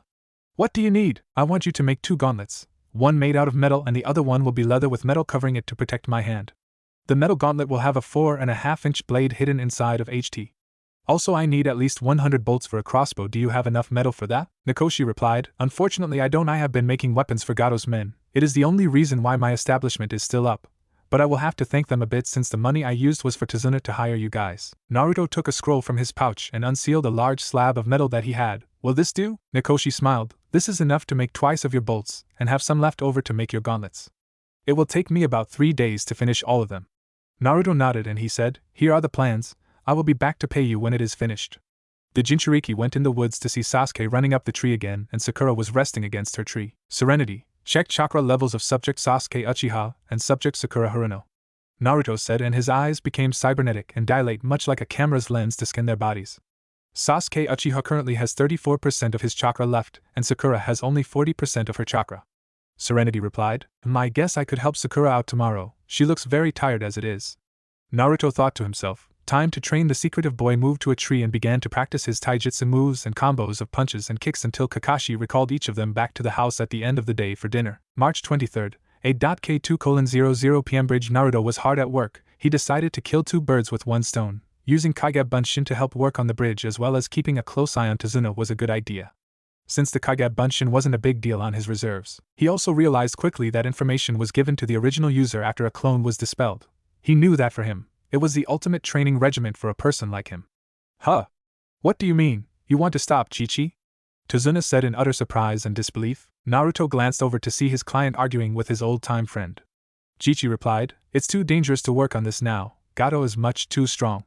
Tazuna gritted his teeth and replied, Fine, but I am not giving up. He can threaten me all he wants, but I will not stop until this bridge is finished. Chi-Chi, you don't have to come in tomorrow. The old man picked up a board and turned to work on the bridge. Later on, Naruto and Tazuna went to the grocery store to buy food, but the Jinchuriki frowned at the state of the village. There was hardly any food, and he was shocked to see that a mere child was forced to resort to begging to get food, and saw how his eyes lit up when he gave him some candy. I am going to make sure that this bridge is completed. No one will stop us this from happening, Naruto thought as he clenched his gloved fist. That night, Sakura noticed a torn picture on the wall, prompting Tazuna to tell the story of Kaisa's life and death at the hands of Gato. Naruto went towards the door and Sakura asked, Where are you going, Naruto? It is dark outside. To train a bit, I might be late. He answered as he went out the door and traveled deep into the woods to train until he fell unconscious from exhaustion. Soon he was awakened by a pretty girl dressed in a pink yukata with a black ribbon tied around her neck. You know, it is bad to sleep out here without Gato's men lurking about. I could say the same about you. It is not like thugs to not harass a pretty lady such as yourself. Miss, I'm Naruto Uzumaki. Haku is my name. What are you doing here, Naruto-san? I was training. I am a ninja. I want to be strong to protect the people here. No one should suffer like this. Kids shouldn't be out begging for food on the streets, Naruto said in a serious tone. Haku reflected back to her hardships as an orphan until she met her master. Well, keep working hard on it, Naruto-san. I am sure that you are pretty strong as it is. Thanks, Haku-san. Make sure that Zabuza heals up soon. Haku stiffened and the Jinchuriki said to her, You're sent, and I recognize your voice when we met you 2 days earlier. I am not going to kill you. I am going to extend the same courtesy to you since you obviously had the chance to kill me in my sleep, but for some reason you didn't. Haku nodded silently and left, passing Sasuke along the way. Who was that girl you were talking to? Sasuke asked his teammate curiously as he watched her. She was the one who graciously woke me up before you arrived here. In exchange, I was helping her collect herbs for her sick father. I never did catch her name though, Naruto replied. Sasuke dismissed the answer and said, Whatever, come on, Kakashi needs us to watch Tazuna-san again. The Jinchuriki nodded, knowing that this mission got a bit harder. Could he really kill Haku after all? Since he caught a glimpse of sadness in her eyes that she didn't want to kill as well, he would have to find that out when he faced her along with Zabuza later in the week. March 25th, AK7:00 p.m. Tazuna's house. Team 7 came in the house, joining Tazuna's small family for dinner. Each of them has mastered a jutsu from Kakashi over the week and they were a bit happy. Sakura learned Magen, Narukami, Sasuke learned Katon, Hausenka and Naruto learned Suiton, Mizurappa. Inari glared at Naruto, who noticed and asked, What's wrong? Why do you even bother to try hard at all? No matter how hard you train, you are no match for Gato and his men. No matter how hard you boast or how hard you work, in the end, when you are facing the strong, the weak are always killed. You guys come in here, laughing and smiling like idiots. No one can defeat Gato, no one. Naruto sighed. Whatever, kid, I am going out since I lost my appetite, and before I might do something that I will regret in the end. So good night, Tsunami-san, Tazuna-san. But Inari had to get the last words in. I would hate to be you. You know nothing about this country, yet you are being so nosy about it. What the hell do you know about me? I am different than you. You are always acting as if everything is going to be fine and being all cheerful. You know nothing about suffering. Slap. Naruto backhanded the boy across the face, making Inari clatter to the floor. Don't you ever assume that people have not suffered at all, boy. The things that I have been through, you would have never survived. You would have wished you were dead, so stop sniveling and whining like a newborn baby. Maybe if you grow a pair like your grandfather did, you would see that the power that Gato holds in money. It is a shame Kaiser-san would have been so disappointed in you. In fact, he would hate to be you, Sakura said as she touched his shoulder. Naruto, you have said enough. He shrugged off her hand off her shoulder, and gave Tsunami a healing balm from his pouch. Here, that should bring down the swelling on his cheek, and I am sorry for striking your son. With that, he went out the door to visit Nakoshi as he always did at this time of night. He knocked on the door and a woman opened the door. She was very beautiful and had short, curly black hair up to her shoulder and hazel eyes. Her skin was a light golden brown. Why, hello again, Naruto-kun. Nakoshi-koi is out back. Come on in, she said with a caring smile. Thanks, Ayaka-san. Just then Nakoshi came in. Hey, Naruto, the bolts and the leather gauntlet are finished, but the other one isn't just yet. Thanks for telling me about that. I just needed to clear my head for a bit. Oh? How so? The man asked. Inari. Oh, he must have said something that hit close to home. I bet Kaiza and Inari were very close, and when he was killed, Inari was affected the most. Naruto replied, I know, but he has to realize that there are others who have suffered other than him, some more than he has. Nakoshi placed a hand on his shoulder. True, but you can't blame him at all, he has never encountered ninja before. Well, enough of this doom and gloom business. Come, I will show you your crossbow. I even made an extra one for you as well. The ninja followed Nakoshi into the shop and the blacksmith gave him the crossbow. Naruto took a bolt and placed in the crossbow, then shot it at a makeshift target. Amazing, there is almost no heavy recoil from it, Naruto said as he placed it back down and went to get the bolt. Then he noticed a sword. It was a black sword that resembled a cross if you held it at the blade. 3. What is with the sword? He asked. Oh, that it was a memory of my younger days.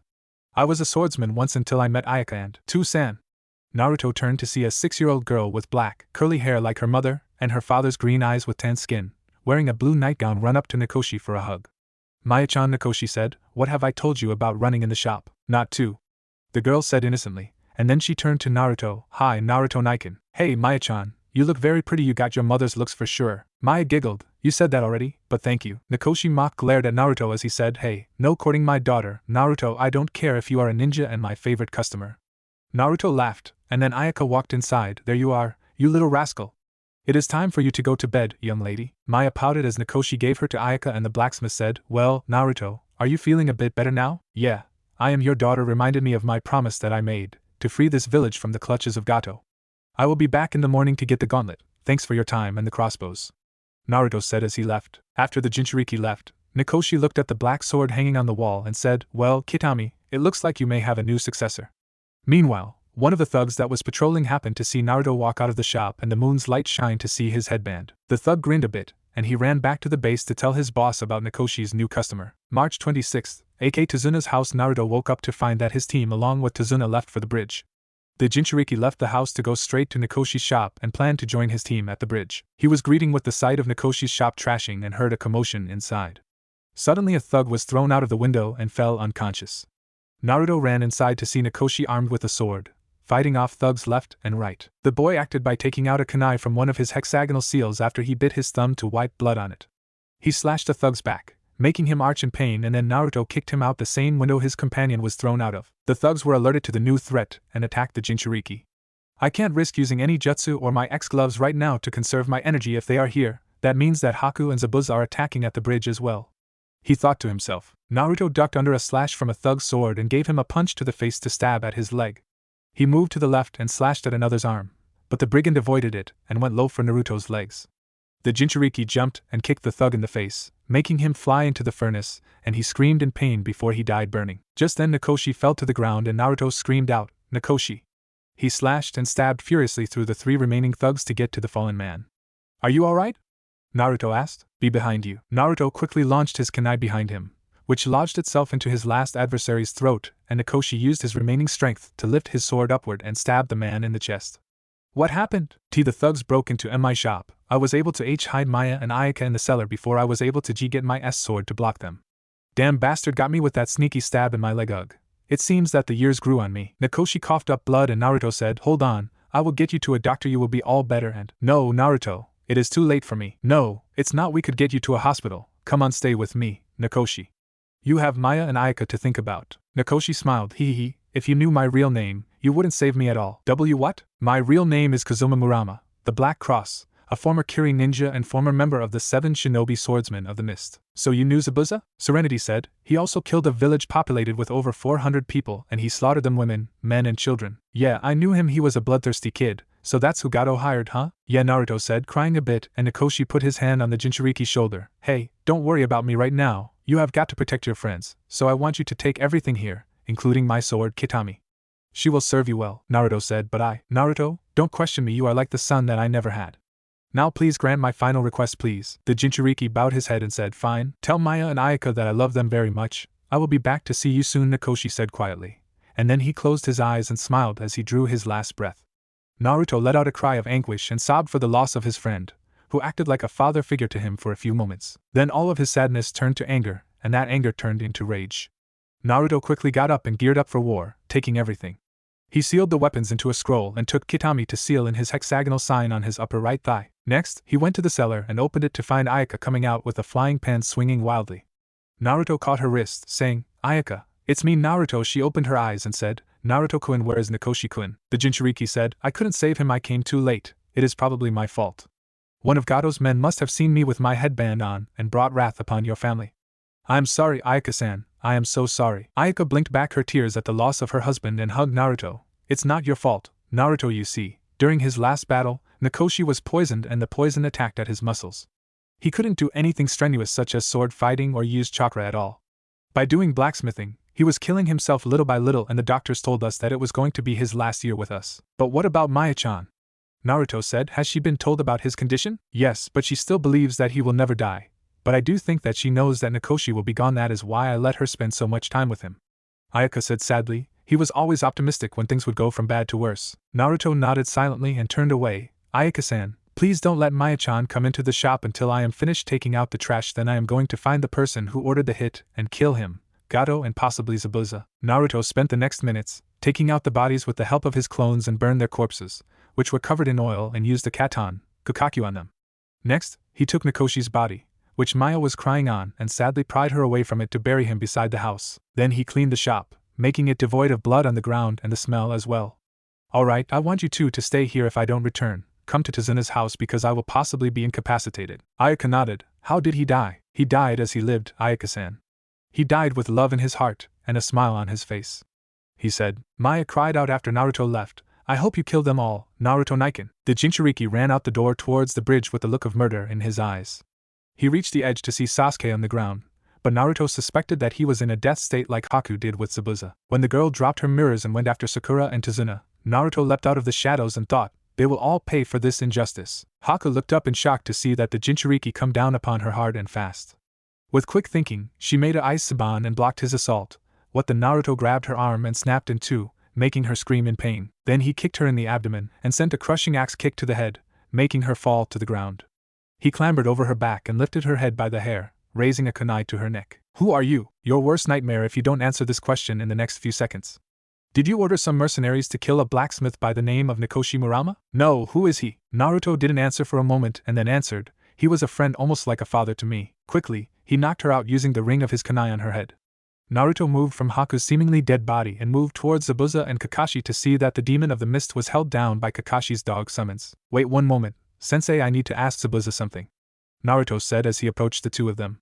Kakashi looked over at Naruto with his jutsu slowly dispersing from his hand. I don't think, he voiced out. Naruto glared at his sensei for a moment, making Kakashi shut up. Then he turned to the ex-Mist ninja and asked, Zabuza, did you kill a man named Nakoshi Murama? So what if I did? Zabuza said with a defiant look. Naruto said, wrong answer, Zabuza. He activated his glove, giving off a powerful flame than ever before. He didn't even register it. The boy held the corrosive flames at the Jonin's chest. Answer me. Zabuza grimaced in pain for a while and then he screamed out as the boy pressed it closer. Ag. And no, I didn't. Naruto took it away from the man's chest and said, I see, so Gato is the one responsible for his death. Thank you for telling me the truth. The boy walked away only to hear laughter from the other side of the unfinished bridge. Everyone turned to see Gato standing in front of his men, which were 100 strong. Looks like you couldn't finish the job at all, huh? Don't worry, I will finish it for you, and I am afraid that I will have to kill you too. The short, pudgy man said with a laugh. Naruto said, did you kill a man named Nakoshi? Why, yes. His usefulness had ran out since that all my men were supplied with weapons.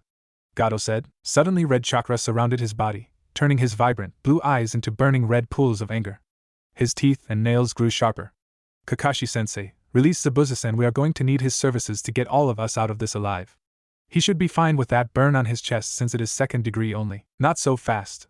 Gato shouted as he snapped his fingers to have his bodyguards bring out a gagged and struggling Tsunami and Inari. Naruto immediately pulled out his crossbows from his shoulder and back and asked quietly, Serenity, most possible way to kill bodyguards without hurting innocent bystanders. Left target, aim at the railing 36 degrees east. Right target, aim at the sky 89 degrees north. Naruto did so and shot the bolts. The deadly bolts hit both Zora and Waraji in their eye, allowing the prisoners to run free. The bandits tried to reclaim their prize, but were cut down by Naruto's bolts. The two got to Naruto, who took their gags off and said to them, go to Tazuna and Sakura. I am sure that Sasuke is awake by now. Kill them! Gato shouted. The Jinchuriki bit his pointer finger to spread one of the hexagons to unseal a black sword that resembles a cross if you held it at the blade. One thing, Zabuza, you kill Gato, I kill you, got it? Fei, whatever, kid. Kakashi, Naruto and Zabuza ran at the crowd, wielding their weapons. Naruto reached the crowd first and jumped in the air as he stabbed a bandit in the throat. He quickly pulled it out as he launched a blast of flames toward another in front of him. Naruto took his sword and sliced off a man's arm off to make him scream in pain until the Jinchuriki backhanded him hard across the face. Kakashi thought to himself, where did he get those weapons and who is Nakoshi? And how the hell is he killing people so easily?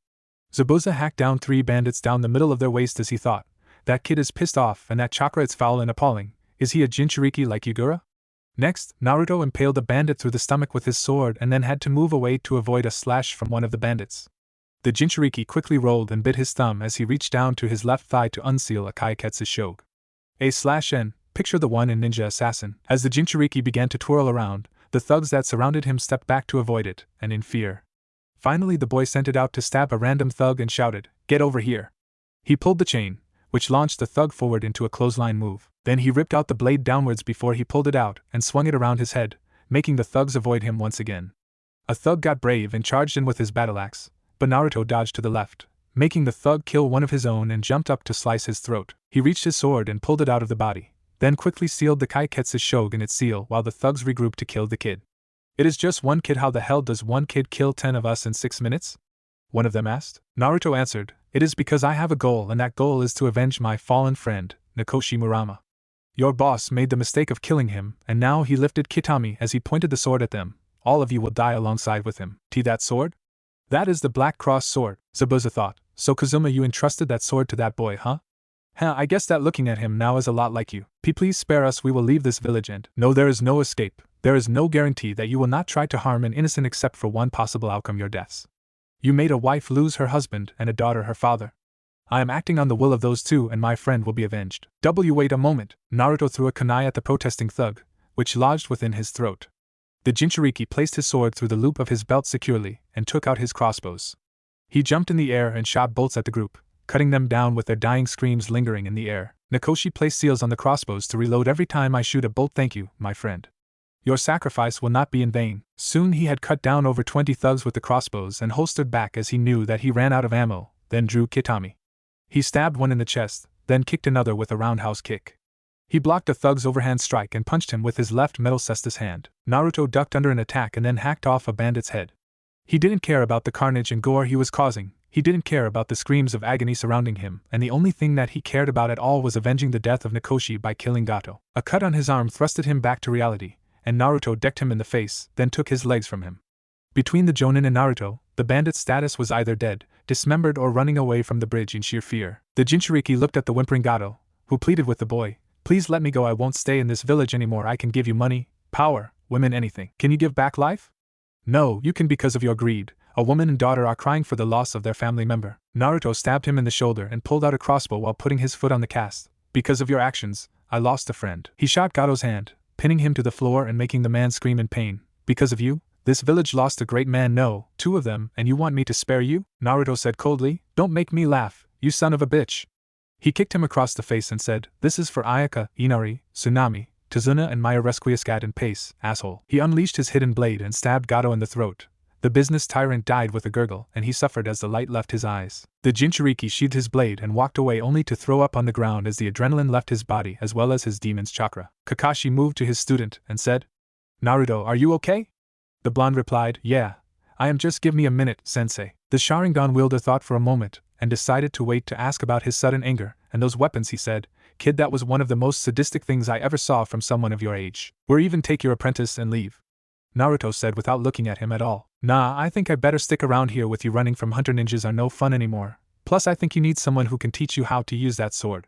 The ex-jonin replied. "Fine," Naruto said, "be my guest." Then the boy passed out on the ground, but luckily Kakashi had caught him before he fell to the ground. I guess using the Kyuubi's chakra and the kills made him shut down a bit. He thought to himself, "It looks like I will have to ask him when he wakes up." On the next day, Naruto woke up with Sakura sitting beside his head.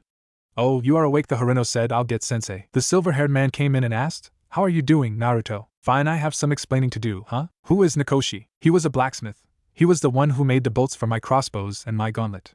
When I went to go pick it up, I found him almost dead. He told me to take his weapons, all of them, and tell his wife and child that he was sorry. I did so and promised to get justice on Gato." "And the sword?" Naruto said sadly. "He was Kazuma Murama, the former Black Cross. After a life of killing, he found Ayaka, his wife, and settled down. He had a terminal illness that affected his muscles. Even blacksmithing was killing him. He would have had a year left if he continued." Kakashi was quiet for a moment. "I'm sorry, Naruto." "It's alright, Kakashi-sensei. My vengeance is complete now. I feel that Nakoshi can rest now, but I am going to miss him. He was like the father that I never had." Naruto noticed Kakashi wince at the implication, and then he asked, "So when are we leaving?" "In a week. We have to repair the bridge since some of the damages were inflicted on it." "Alright," answered Naruto. Then Tsunami said, "Naruto-san, there is someone by the name of Ayaka here to see you." The boy got up and left to the door to see Ayaka and Maya. "Hey, you two," the boy said as he came downstairs with a smile. "Naruto Naiken." Maya cried out as she hugged Naruto. "Did you beat all the bad men?" Naruto replied as he knelt down to the girl, "Yeah, we beat all of the bad men, Maya-chan." Maya hugged the blonde-haired ninja, who held her close, and a single tear fell down from his face. Sakura thought, Naruto. Soon after the week was done, the whole population of Wave came to see the ninja off, including Haku and Zabuza. "Well, I guess that this is goodbye," Tazuna said to them. "Don't worry, we will come and visit you guys someday," Sakura said with a cheerful smile. Inari started to cry, but then Naruto said to him, "Look sharp." The Jinchuriki smiled and said, "Smile when you cry, that way you are crying happy tears. Also do me a favor." He knelt down to Inari's level and said, "Take care of yourself and Maya-chan, got it?" Inari nodded, and then Naruto hugged Ayaka and Maya. "I will see you soon." The Jinchuriki left, but Tsunami quickly hugged him and whispered, "Thank you for saving me and my son back there, and take care of yourself." Naruto nodded and ran off to reach the ninja. Konoha Team 7, along with Zabuza and Haku, went inside of the Hokage Tower. Sarutobi said, "Hello, Team 7, may I ask why is Zabuza here unrestrained?" The swordsman said, "I am here on my own free will. I was on the opposite side on Kakashi's team. I saw that Naruto here has acquired a sword from a former member of the Shinobi Swordsmen of the Mist. Therefore I am obligated to train him for a month, and then leave." The Hokage said, "I see, alright, I will allow this and give you temporary status as a ninja. If you try anything suspicious, your life will be forfeit, understood?" Zabuza nodded and the Hokage said, "Alright, Team 7, you are dismissed, and you have 2 weeks off for successfully. Kakashi, I will expect the report by tomorrow." "Actually, Hokage-sama, I can give my report now." The old man nodded and handed 2 headbands that had the kanji for temporary to Zabuza and Haku. "Next," he said, "I have assigned your apartments in the same complex as Naruto. I trust that you will be fine with these accommodations." Both of the water ninja nodded and the Hokage said, "Alright," dismissed the genin including Haku and Zabuza left, leaving Kakashi and Sarutobi alone. "Talk to me." Naruto is very advanced for his age. He apparently can channel the Kyuubi's chakra and convert it into a corrosive flame. He also knows basic sealing to hide his weapons, and on top of that, he has killed already. He slaughtered over 50 bandits in anger and brutally tortured Gato for killing a blacksmith named Nakoshi Murama. Kakashi said, "I am not surprised by that. If it were Sasuke or Sakura, then I would be. But he does have the Kyuubi's chakra in his body to use." "Did he react to it?" "He threw up like every ninja does before their first kill. He was a bit shaken up about it until the daughter and widow of Nakoshi came to him." "Alright, anything else?" "Yes, Sasuke has also unlocked his Sharingan during his battle with Hakusen, but that is basically all that happened. After their break, I plan on training them, all of them, to the best of their ability." The Jonin said to the old man, "Very well, you are dismissed, Kakashi." "Naruto, I have 2 weeks to spare before training with Zabuza." He thought. "You can change your blood type now, Master Naruto." Serenity replied, "Alright, let's do it." Program execute Operation Blood O. Commencing, Naruto felt himself lull back into unconsciousness, and he was suspended in his mind. There, he was trapped for 48 hours to train his mind while his body was being changed on the inside. After the 2 days were completed, Naruto woke up, stiff, and he got up slowly, stretching his unused body. Then he strode over to one of the training grounds to find a young girl training. That is Hinata Hyuga, the heiress of the Hyuga clan. What is she doing here this late? He thought. It is 10 o'clock at night. He walked over to see Hinata striking at a log with a metal sheet covered over it. You know, it is a bit dangerous for a young lady such as yourself to be out here this late. She jumped and hid behind the log a bit, and Naruto-kun. Hello, Hinata-chan, I see that you're getting some extra training in, huh? Hi, but what are you doing here? And Naruto-kun. Same as you, training? I was asleep for a couple of days, so I came for training as well. Then I saw you here and figured that we could train together. Training with Naruto-kun alone, Hinata thought. Naruto-sama, this girl's pheromone levels are rising off of the charts. Any more and I believe that she might faint. Naruto chuckled as he replied, Alright, Serenity, thank you. The Nanite enhanced boy said, Well, what is your answer? Hi. Naruto said, Okay, I want you to attack me, don't worry about hurting me. I have a high pain tolerance. Hinata nodded and got in her gentle fist stance. Then the Jinchuriki moved in his taijutsu stance. Alright, come at me. The Hyuga attacked the Uzumaki, but he was dodging the attacks very easily. Her style seems too stiff, much like her clan. She is more of a flexible person. Serenity, check for fighting styles that require flexibility. Searching, there are exactly 6 styles that fits with her flexibility. There is Bakwazhang, Chin-Na, Goju-Ryu Karate, Hapkido, Kashijutsu and Aikijujutsu. Can you upload the basics, so I can teach her a bit? Uploading basics, upload complete. Naruto looked at Hinata and said, Hinata, are you having problems with adapting to your clan taijutsu style? The girl looked at him and averted her eyes from his blue ones. You are, aren't you? Didn't you talk to your father or something? Surely he would try to help you, right? Again, she said nothing and Naruto said, Hinata, look at me. He took her chin and lifted her head. Why didn't you ask for help? And my family doesn't tolerate weakness or anything at all. I couldn't ask anyone for. That is it, the Jinchuriki interrupted. I am going to help you. I know some styles that you can work within your family style as well as utilizing your flexibility. Now come and watch me. But. No buts, got it? Now I want you to stand beside me and copy my movements. This style is very old. It's called Bakwazhang. Hinata got up and copied his movements, then spent the next 2 hours using that style against Naruto. Soon both were tired and Naruto said, Come on, I'd better get you home before someone thinks you have been kidnapped or something. The heiress nodded and the 2 genin walked together to her home. They reached their destination and Hinata bowed to her crush. Thanks for helping me, and Naruto-kun. Naruto smiled at her. Anytime if you want, I can help you train again at this time. Hinata smiled. I would like that a lot. Alright, I will see you tomorrow night. Naruto leapt into the night as Hinata snuck into her room and went off to bed. Alright, kid, I am going to train you in the art of swordsmanship as a favor to Kazuma-san. First lesson, the sword is not considered a tool or a weapon, but an extension of yourself. Where it goes, you follow. Now are you left-handed or right-handed? Zabuza asked. Naruto answered, I am ambidextrous, but predominantly my right. Zabuza nodded and turned to his surrogate daughter, Haku. Bring the arm and leg weights. Hi, Zabuza-sama. And I told you it is not Zabuza-sama anymore. It is Zabuza-san now since I consider you my daughter.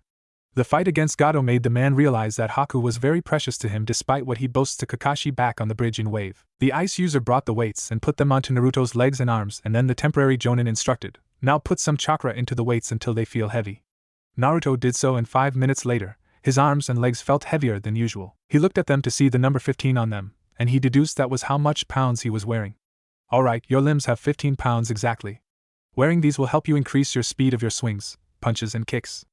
I am going to let you regulate them to see how serious you are about this. If you slack for the slightest moment, I will drop you from your training, understand? Hi, Zabuza-sensei. Good, now give me 100 up and down strikes, 100 side swipes and 100 diagonal strikes both ways. If you mess up, we will start again. Go. Naruto began his weighted training with his right hand and left hand separately, and then switched to 2-handed strikes. At the end of his strike training, his arms were searing in pain. It even hurt to move any of his fingers. Now we will work on your agility. You have good reflexes on par for a Chunin level ninja, but you will encounter people your age with the strength of a Jonin. So Haku here will be throwing her Sanban at you for the next 30 minutes. Wait a minute. Go! Naruto began to dodge her attack, but he was pierced by several Sanban in the process. The number happened to reach to 40, and the Jinchuriki soon found out that the number of Sanban that pierced his body was equal to the number of how many laps he had to do around the training ground. Needless to say, today from 8 a.m. to 12 p.m., Naruto's body ached. 2 hours later, his innate healing ability that he inherited from the Kyuubi dulled the pain, making the genin able to do his ninjutsu training and work on mastering his arsenal of C-rank jutsu until he reached his limit in 3 hours. Next, he ate and slept after he drew up ideas and plans for his new projects until 10 o'clock came around. He would venture to the same training ground to help train Hinata in some styles such as Chin-Na, a style that focuses on the joints and locking them in uncomfortable places. Naruto was able to help Hinata incorporate some of the style as well as Bakwazhang, making her own style unique to her. It was a counterattack/defensive style. Anytime Naruto attacked, she would counter or use his own attack against him. Hinata once commented that Naruto's speed was much like her cousin, Niji, and she slowly adjusted to it. This was his routine over the 2 weeks. After the last day of his vacation, he went out in the forest and landed on a branch to see a small mansion guarded by ANBU and medical ninja. Henge, Naruto said as he transformed into a mouse and quickly scurried across the path past the ANBU and medical corps. Soon he reached the mansion and crawled through the cracks to find himself in Yakumo's room. He released his henge and crept over to her bed to cover her mouth, making her eyes snap open and look at him in fear. Naruto put a finger to his lips and whispered, "Don't scream, I am a friend now, I am going to help you. Yakumo Kurama, if you promise to hear me out, will you be silent?" Yakumo nodded and Naruto lifted his hand away as she whispered, "Who are you?" "I'm Naruto Uzumaki. I heard that your power was wrongfully sealed by the order of the third Hokage. Plus I know that you are physically incapable of being an active ninja, but I will help you in this too." Yakumo's face changed from anger to sorrow to hope. "How did you find me? I have a friend in high places. Now I must tell you the true reason why your powers were sealed. You see, your powers were so great that it created a second personality in your brain. Now that personality is basically the opposite of you and could take over you at any given moment. The first time was when it killed your parents." Yakumo was shocked. "I killed my own parents?" "No, the monster hidden within you took over your body and did it. That is why your teacher, Kurina Yuhi, sealed your powers to make sure that others and yourself would not get hurt at all. They dubbed it as the Edo monster, but I will need your help since you are the only one who can defeat it." Alright, ninja style. Treasured mind, Naruto said as he held his hand to Yakumo's head, and instantly he appeared beside Yakumo and said, "Ready?" The Genjutsu user nodded and the two ventured into Yakumo's mind to find the Edo eating parts of her mind. "Wow, you are an ugly fellow, aren't you?" Naruto commented and the Edo said, "So you have come, master? You are going back to where you belong out of here," Yakumo said in a stern glare. The Edo narrowed its eyes at Naruto as it said, "It seems that you let that boy corrupt you with his lies and empty promises. Don't worry, master, I will subdue him and make you see the truth." The Edo attacked Naruto, who dodged its attack and grabbed its long ears to pull downwards to meet his knee. "Yakumo, now would be a really good time to banish this dark side of you before I get killed," Naruto said as he dodged most of the Edo's attacks. "What if it's right? It's not. I can relate to you because the third Hokage ordered seals to be placed on me when I was a child without my knowledge." "Do you know about the Kyubi no Kitsune?" Yakumo replied. "How can I not? Most of my clan was destroyed by it." Naruto grunted. "The thing is that the Kyubi wasn't killed, it was sealed within me. We both have a cursed power. But right now, you have the power to control it fully without any repercussions, and as for me, helping your body to become strong, the answer lies within my blood. Now try to think of a way to destroy it." Yakumo replied, "The Kyubi was sealed within you, that means you have had a harder life than I have. But why are you so adamant on helping me?" Naruto reached a standstill against the terrible Edo by grabbing its arms inches from his head. "Because you remind me of myself feeling useless, alone, unappreciated, that is why I am going to help you." Yakumo thought for a moment, and a scalpel appeared in her hand. Then the Genjutsu user leaped into the air to stab the Edo in its head. "But I did it to serve you." The Edo exploded into a purple haze while giving one last screech before dissipating. "Cutting that a bit close, aren't you?" Naruto said, panting while Yakumo gave him a sheepish smile. The two appeared back to their real world and Yakumo whispered, "So how are you going to do this?" Naruto pulled out a syringe filled with blood, but it was glistening a bit. "This is filled with my blood, which accidentally came in contact with nanites. The vast amounts should destroy any traces of the Edo and help regulate your Genjutsu power. You may even be able to do a few ninjutsu.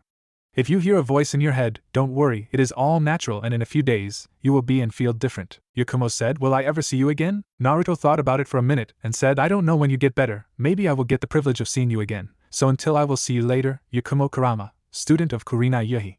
He injected his blood within her body and then he left, transforming into a squirrel this time around, leaving Yakumo's fate up to his injected nanites. Soon he was on duty once again with his team, and then Zabuza and Haku left to go to Kirigakure, hearing word that Yagura was dead and a new leader was established. The ex-jonin left his temporary student a scroll holding Suetun, Suru, Daibakufu and Suryuden no Jutsu. Sasuke felt a bit jealous of Naruto getting training from him, but he didn't voice it since he noticed that he was the one that Kakashi was mostly focusing on at the time due to his Sharingan. Team 7 did only D-rank missions, now that there was the possibility of the clients lying about the mission to be cheap. Suddenly on one day, there was a hawk that appeared in the sky, causing Kakashi to leave early. Sasuke went to train, expecting Sakura to ask him on a date, but he noticed that she was talking to Naruto. He didn't know why, but it bothered him for the longest while and he couldn't take it anymore. "Alright, who are you?" Sasuke asked. "Huh?" the Haruno said in confusion. "Who are you?" You haven't talked or pestered me about a date, you haven't squealed my name in a month, so who are you? Naruto smirked. Why, she is Sakura Haruno, a kunoichi. She was asking me for tips on her training regimen. Perhaps you have some to teach her, Sasuke. Damn right I do. I bet that I can help her better than you, Uzumaki. Then by all means, prove me wrong. Rookie of the Year. Sasuke growled. Tomorrow, 3 p.m. after team meetings, Training Area 3, I will show you some of my jutsu. The Uchiha stalked off, missing the sly smirk on Naruto's face and the shocked one on Sakura's own. Did he basically just ask me to train with him? Yes, it is a bit of a surprise to me too. I never thought he would ask you so soon, thought Naruto said with a smirk. Sakura asked, Naruto, you are smirking. Although I have ignored you for years, I do know that your smirking means you did something. I did, though Sasuke did all of the work for me. He loves attention, and strong women much like his mother. Since he has awakened his Sharingan, and I won't train with him, but I have been training with you means something. To get to me, he realized that he must get through you first, and since me and Kakashi have gotten you up to par to a high genin level, a spar with Sasuke should push you to your limits. Sakura gasped, why you planned this? Yep, surprise. You are now closer to Sasuke than you have accomplished in your years at the academy. Now remember, never mention his brother or family around him, etc. It is a touchy subject, and as a gift, bring some tomatoes, not sweets or fruit. He hates anything associated with his brother to that point, especially Pocky. I only do it to piss him off, which I find hilarious. Sakura nodded and she went off in the distance. Naruto went to a shinobi shop called the Heaven's Earth, and a tall man with short, slicked back black hair and gray eyes with tan skin turned from his customer. Welcome, I will be with you there shortly. Naruto nodded solemnly and grabbed several shuriken packs, 2 fishnet shirts, a coat with tattered edges and a cowl up to his neck, slightly covering his chin. Then the man appeared and said, Hello, my name is Tenchi Mugawa, is that all? Yes, and I have a question. Do you make weapons as well? Yes, we do. We are the second best at making them besides Lord Iou. Naruto nodded and unsealed Kitami, making Tenchi raise an eyebrow, and someone gasped out, that is Kitami, Kazuma Murama's sword, the legendary Black Cross. How did you manage to possess such a weapon like that? Naruto turned to see a young kunoichi wearing a pink Chinese shirt and green pants. In her holsters were 2 handheld scrolls, and her hair was tied up in 2 small buns, making her look like a mouse, and had brown eyes. Yes, it is, miss, and how I got her is the owner gave it to me. Gave it to you? If you don't like the answer, then fine, because that is all that I am saying about it. But you must have encountered him, or something. 10, that is enough. The boy obviously went through some things that he doesn't want to disclose to get that sword. Tenchi said to her sternly. Then he turned to Naruto. Please excuse my niece, she has a hobby of learning about weapons wielded by legendary ninja other than Tsunade. Naruto replied, can you repair her please and sharpen her as well? Tenchi nodded and took her in the back. Your name is Uzumaki Naruto. Alright, Naruto-san, see me in 5 days, Tenchi said. Then the Jinchuriki walked out of the store after paying for his equipment, and Tenten muttered, Uzumaki Naruto, huh? Most people would brag about that they killed one of the legendary 7 shinobi swordsmen of the mist. But why doesn't he? Tenchi looked at her and said, Tenten, don't pry into someone's past or you will regret it. If he wanted to tell you about it, then he would. Something must have happened to him when he encountered that man, so I suggest that you don't ask him at all or else. Yes, Uncle Tenten said, but her thoughts were exactly the opposite. She decided to follow this Naruto Uzumaki when he would come back to the shop again. Meanwhile, Naruto's weights were up to 40 and he noticed that he was getting better with his agility. Serenity was able to access low Chunin information and found out that the Chunin exams were coming up in 3 weeks' time. For some reason, it seems very important that Naruto suspected that Orochimaru has something involved with it, and to lie about the nanites would be hard to do it without Sarutobi being suspicious about the information. Plus there were ears on every wall. Luckily, he found a scroll with seals. The easiest one happened to be a seal that blocks out noise or anything else, and it was made by Minato Namikaze. Due to Serenity's tinkering, she was able to let Naruto have X-ray vision for a brief moment, and found it hidden in a compartment connected to a library desk. Looks like I will have to tell them everything, huh, Serenity?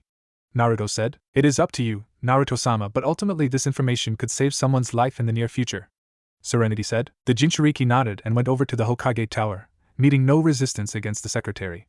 Just then a man walked out with Yakumo, who was wearing a Konoha headband from the office and walking. The Genjutsu user looked up and noticed Naruto's eyes, but Naruto smiled at her and placed a finger to his lips, making her eyes widen in recognition just as the Uzumaki entered the room. Hello, Hokage-sama. Hello, Naruto, what can I do for you? No, Hokage-sama, it is what I can do for you, Naruto said in a serious tone as he placed the seal on the wall. How did you find this seal, Naruto? Sarutobi asked. Library in a hidden compartment. Now I have recently stumbled on some classified information involving the upcoming Chunin exams and your former student, Orochimaru. How? Remember 6 years ago, when your NBU found me in Orochimaru's lab, I accidentally was messing with a jar with gray matter filled inside of it. The jar broke and the gray matter traveled within my bloodstream. They are called nanites. They enhance my strength, speed, agility, eyesight, everything. I believe that he made these before he moved on to something else since none of his subjects survived the injection, Sarutobi said. So Orochimaru made those nanites and they are the reason for your condition and your knowledge of the seals as well as the Kyuubi? Yes, I was able to take a small portion of the Kyuubi's chakra to input into my gloves, CKX gloves. Unfortunately, I can only do 5 consecutive blasts before it has to recharge for 12 minutes. You made those gloves yourself? I thought Kakashi told you about them and some of my abilities as well since you told him to keep a close eye on me as well, Hokage-sama. Although I have lost all of my trust in you, I can't let innocent people die because of my selfishness, so I trust that you will heed my warning seriously. Naruto said with a raised eyebrow. Sarutobi replied, Don't worry, Naruto, I will heed it. Orochimaru, now, is a dangerous criminal whose ambitions must be stopped. Your orders are to keep this crucial information to yourself. I will alert all Chunin and Jonin personnel to be ready for anything during the Chunin exams. Thank you for notifying about it. You are welcome, Hokage-sama. The boy tuned to take off the seal and moved to the door until Sarutobi's voice stopped him. Naruto, I know that I have betrayed your trust, and it is very much likely possible that I will never regain it from you, but I am very sorry for my poor decisions. I should have told you about when you finished your graduation from the academy and trust you about how to deal with it. Naruto nodded silently and left the room while Sarutobi sighed and leaning back into his chair. Minato Kushina, I messed up badly. What do I do now? A mysterious wind blew some of the paperwork across his desk, but miraculously, the ones that were requested by Shinobi stayed put. Sarutobi looked at it, and then he turned to the windows. They were closed, making the old Hokage let loose a smile. Thank you, it looks like the civilian council will get a rude awakening. Kimiko! The secretary rushed in the office. Hi, Hokage-sama? Send for Taka and his squad. Tell her that she is to notify the council for an emergency meeting, the Shinobi side only. Hi, Hokage-sama. Sarutobi nodded and then began to look his paperwork with renewed vigor. I will set things right, Naruto, and after this meeting, I will need to start training again. I have been acting too much like a politician than a shinobi. At that moment, the pictures that held the previous Kages almost seemed like they were all smiling down at Sarutobi as he did his paperwork and sorted the civilian side to give it to them. The god of shinobi has returned to his post. Council room, why have you called this meeting, Sarutobi? Asked Danzo curiously. I have just received some information that one of our S-rank missing ninja will be returning to visit our lovely village and attempt to bring about its destruction. Sarutobi replied. Who would that be, Hokage-sama? Is it Itachi Uchiha? Suminosuke asked in mild fear. Itachi was one of the best, and there was no doubt in her mind that he could very well destroy this village with the information that he held in his head. No, it happens to be my old student, Orochimaru. Shikaku Nara asked seriously. When will the invasion happen and who was the informant? He will be coming in this upcoming Chunin exams, and as for the informant, the person asked if they would remain anonymous. The professor answered. Then he thought, like hell, I am going to let you know about Naruto and his newfound powers, Danzo. I know that you have been wanting of his power as a Jinchuriki. He continued, all personnel except for Genin will be notified of this matter secretly. The Genin must not know anything to keep up appearances. Some of your children may be entering the exams, but I'd rather keep them in the dark than making them paranoid. Choza replied, but Orochimaru could, very well, infiltrate this village as a Genin. I know, but Orochimaru could have spies posing as Genin or even have Genin posing as one of our own, therefore I can have the Genin be notified of this information. Also, it is easier to pose as a Genin than a Chunin or Jonin since most of them come through me for missions and I have a photographic memory. We must lure him into a false sense of security. We must use it to our advantage. I know that it might sacrifice some of the lives of our young generation, but I have no choice and this matter cannot be avoided. This is not a democracy, Choza, the Hokage said firmly with his steely gray eyes. Everyone shuddered as they all knew that the professor was back. Danzo, I will give you authorization to activate A and B route, although you have already started without my consent. After we suppress this attack, I repeat, you will disable it completely and have them integrated in our shinobi program, or you will be replaced from your position. Is that clear? Hi, Hokage-sama. One more thing, Danzo, no more recruits. I understand that you care for Konoha as much as I do, but killing off their emotions by making them kill their brother or sister is not the way. Yes, emotions do bring hate, but they can also bring love and understanding. We may be weapons, but we are sentient, understand? Understood? Hokage-sama, Danzo said calmly. Excellent, now on to another matter. Suddenly the Hokage was interrupted by the civilian council barging in with Mida Haruno in front, and Sarutobi said, right on time. What is the meaning of this, Sarutobi?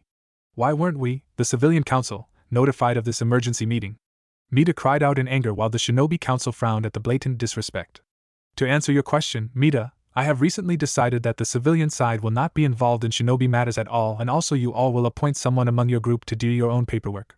Kimiko, bring it in please. The secretary came in with a cart filled with papers up to the brim and the Haruno declared, you can't do this, the civilian council has always been involved with the shinobi for 4 generations, and I am changing that rule now. Discussing about disputes in businesses or marital affairs is not the concern of the Hokage unless one of the spouses is an active or retired shinobi. Now, as of this moment, you are denied access to anything that involves a shinobi, so I suggest that you all see your way out of this room along with your paperwork, or I will have the ANBU throw you out in the streets. The people will not stand for this, one of the members said in protest. Then I suggest that you tell the people that this is a dictatorship, and if they don't like it, they can suck my left testicle, Sarutobi said with a cold smirk. Damn, Naruto has been rubbing off on me, he thought. Most of the shinobi laughed openly, chuckled or smirked at Sarutobi's choice of words, while the civilian council walked out sullenly. Then the Hokage turned back at them. Now every patrol will be in groups of 5. No one, no goes off alone. Got it? The shinobi nodded and Sarutobi said, good, any questions? Inoichi Yamanaka said, you seem to have a lot of trust in this informant of yours, Sarutobi-sama. How do you know that this person is not lying? Trust me as I say this. Inoichi, my informant, has no reason to lie to me at all, considering that person has people in this village that they care about deeply and can't bear to have innocent people die because of their poor decision to not reveal the information. If they are lying, then there is no reason not to be alert since it is Orochimaru. He is no laughing matter since I was the one who taught him. Anything else you would like to ask? Nobody said anything and Sarutobi said, very well then, all of you are dismissed. After doing a D-rank mission, Kakashi looked up to see a hawk circling in the air and said to his team, alright team, you're dismissed for today. I have to report about today's mission. He disappeared in a puff of smoke and then Naruto turned to Sakura. So how is training with Sasuke? A bit brutal, he is way faster than I am, but I realize that I have more power than him, she replied, and Sasuke absent-mindedly rubbed his jaw. Naruto smirked at the not-so-hidden gesture and said, I see, well, I'd better go now, I got stuff to do. Wait a minute, Sasuke said, how come you never tried to train with us or hang out? Naruto raised an eyebrow. Sasuke, you never hang out or anything, plus I don't train with you because I don't like to be used as a measuring tool at all. Also I don't like to intrude on anything that you two do at all, and you have been bitching for my techniques for the past week, Sasuke said with a scowl. I know, but I need those jutsu to kill Itachi-san. I know hell, everyone knows about it, but having a whole bunch of jutsu will defeat him. You practically go ballistic on anyone who has associated or knows information on Itachi. Plus I beat you in a spar after just mentioning his name. What do you know? You never lost anybody at all. My family is all but gone. The Uchiha shouted in anger. What about your mother? She is still there. If you died fighting against him, I don't think that she would be able to bear it on her shoulders or even forgive herself for letting on the path of the Avenger. You are lucky that you even have a family. You don't know what it is like to not know about your parents. What they look like, how they were like, or even if they had loved you at all. If I had one choice to switch places with someone, it would have been you. Sasuke was surprised as Naruto walked away at that note, and Sakura cried out, Naruto. She turned to Sasuke. I hope you are happy. Sasuke, Naruto has done nothing but try to help you to become stronger by giving you hints. He is right. You do have a superiority complex. I wouldn't have gone so low to jab at the lack of family he has at all. She ran after Naruto and Sasuke thought to himself, why do I feel sad all of a sudden? He looked at the disappearing Sakura for a moment, and with a hidden resolve, he moved to go after her. Meanwhile, the Jinchuriki moved towards his apartment, but then he let loose a small smile. Konohamaru, Moegi, Udan, you three should know that a rock doesn't have eye holes or perfectly shaped corners. The 3 academy students came out from underneath their disguise and Konohamaru said, as expected of my rival, I see that you 3 are wearing my goggles. Are you causing Iruka-sensei hell? He asked. The 3 nodded and Moegi said timidly, Naruto-kun, can you play ninja with us? Sure, Moegi-chan. Naruto said with a smile, and then a feminine voice cried out, Naruto.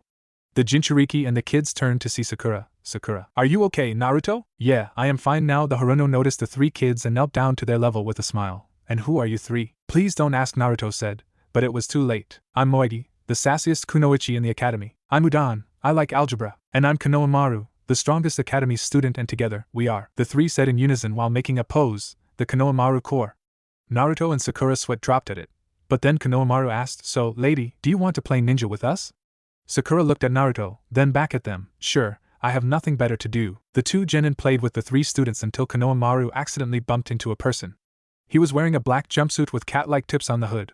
He had purple face paint markings and a bandaged bundle on his back. His companion, the girl beside him, was wearing a gray skirt and had fishnet stockings on her left thigh and right ankle. She also had a large fan folded up on her back. The boy grabbed Konohamaru by the scruff of his neck and Naruto said in a stern, polite way, excuse me, sir, but I am going to have to ask you to put him down immediately. No way. The boy answered, he bumped into me and that is rude. He had to learn how to respect his elders the hard way and I abhor little shrimps. Immediately Naruto disappeared and the boy felt a kunai at his neck. You shouldn't underestimate young ones, they could kill you in the future. Now put him down, and I will not ask a third time. The blonde woman thought to herself, I didn't even see him move. She slowly reached for her fan behind her and Sakura's voice said from behind as well, I wouldn't move if I were you, miss. Naruto commented, well, that was fast. Sakura, you have been using weights. The same ones as you. Naruto, now where were we? Yes, this should be the part where you put our little friend down on the ground gently. The blonde woman said, Kankuro, put the brat down now. Kankuro set Konohamaru down, and the two Konoha genin moved by the kids just as Kankuro reached behind him to get the bundle off of his back until a pebble struck his hand. Really not a good idea. You mind telling us what you are doing here in our village? A person asked and Sakura said, Sasuke. Kankuro muttered out loud, nothing in this village but shrimps and squirrels, huh? Naruto replied, I suggest you shouldn't do anything stupid, Kankuro-san. Your teammate in that tree reeks of bloodlust, meaning he is not particularly happy with your hostility. Kankuro and his blonde companion's eyes widened with fear as they looked to see a red-haired genin with green eyes and black bags around his eyelids, standing upside down with his arms crossed and a gourd on his back. Kankuro, stop this. You are an embarrassment to our village. But Gaara. Shut up or I will kill you, Gaara said in monotone. Kankuro flinched and replied, you are right, I was out of line. The blonde apologized. We are sorry, Gaara, really sorry. Sasuke thought.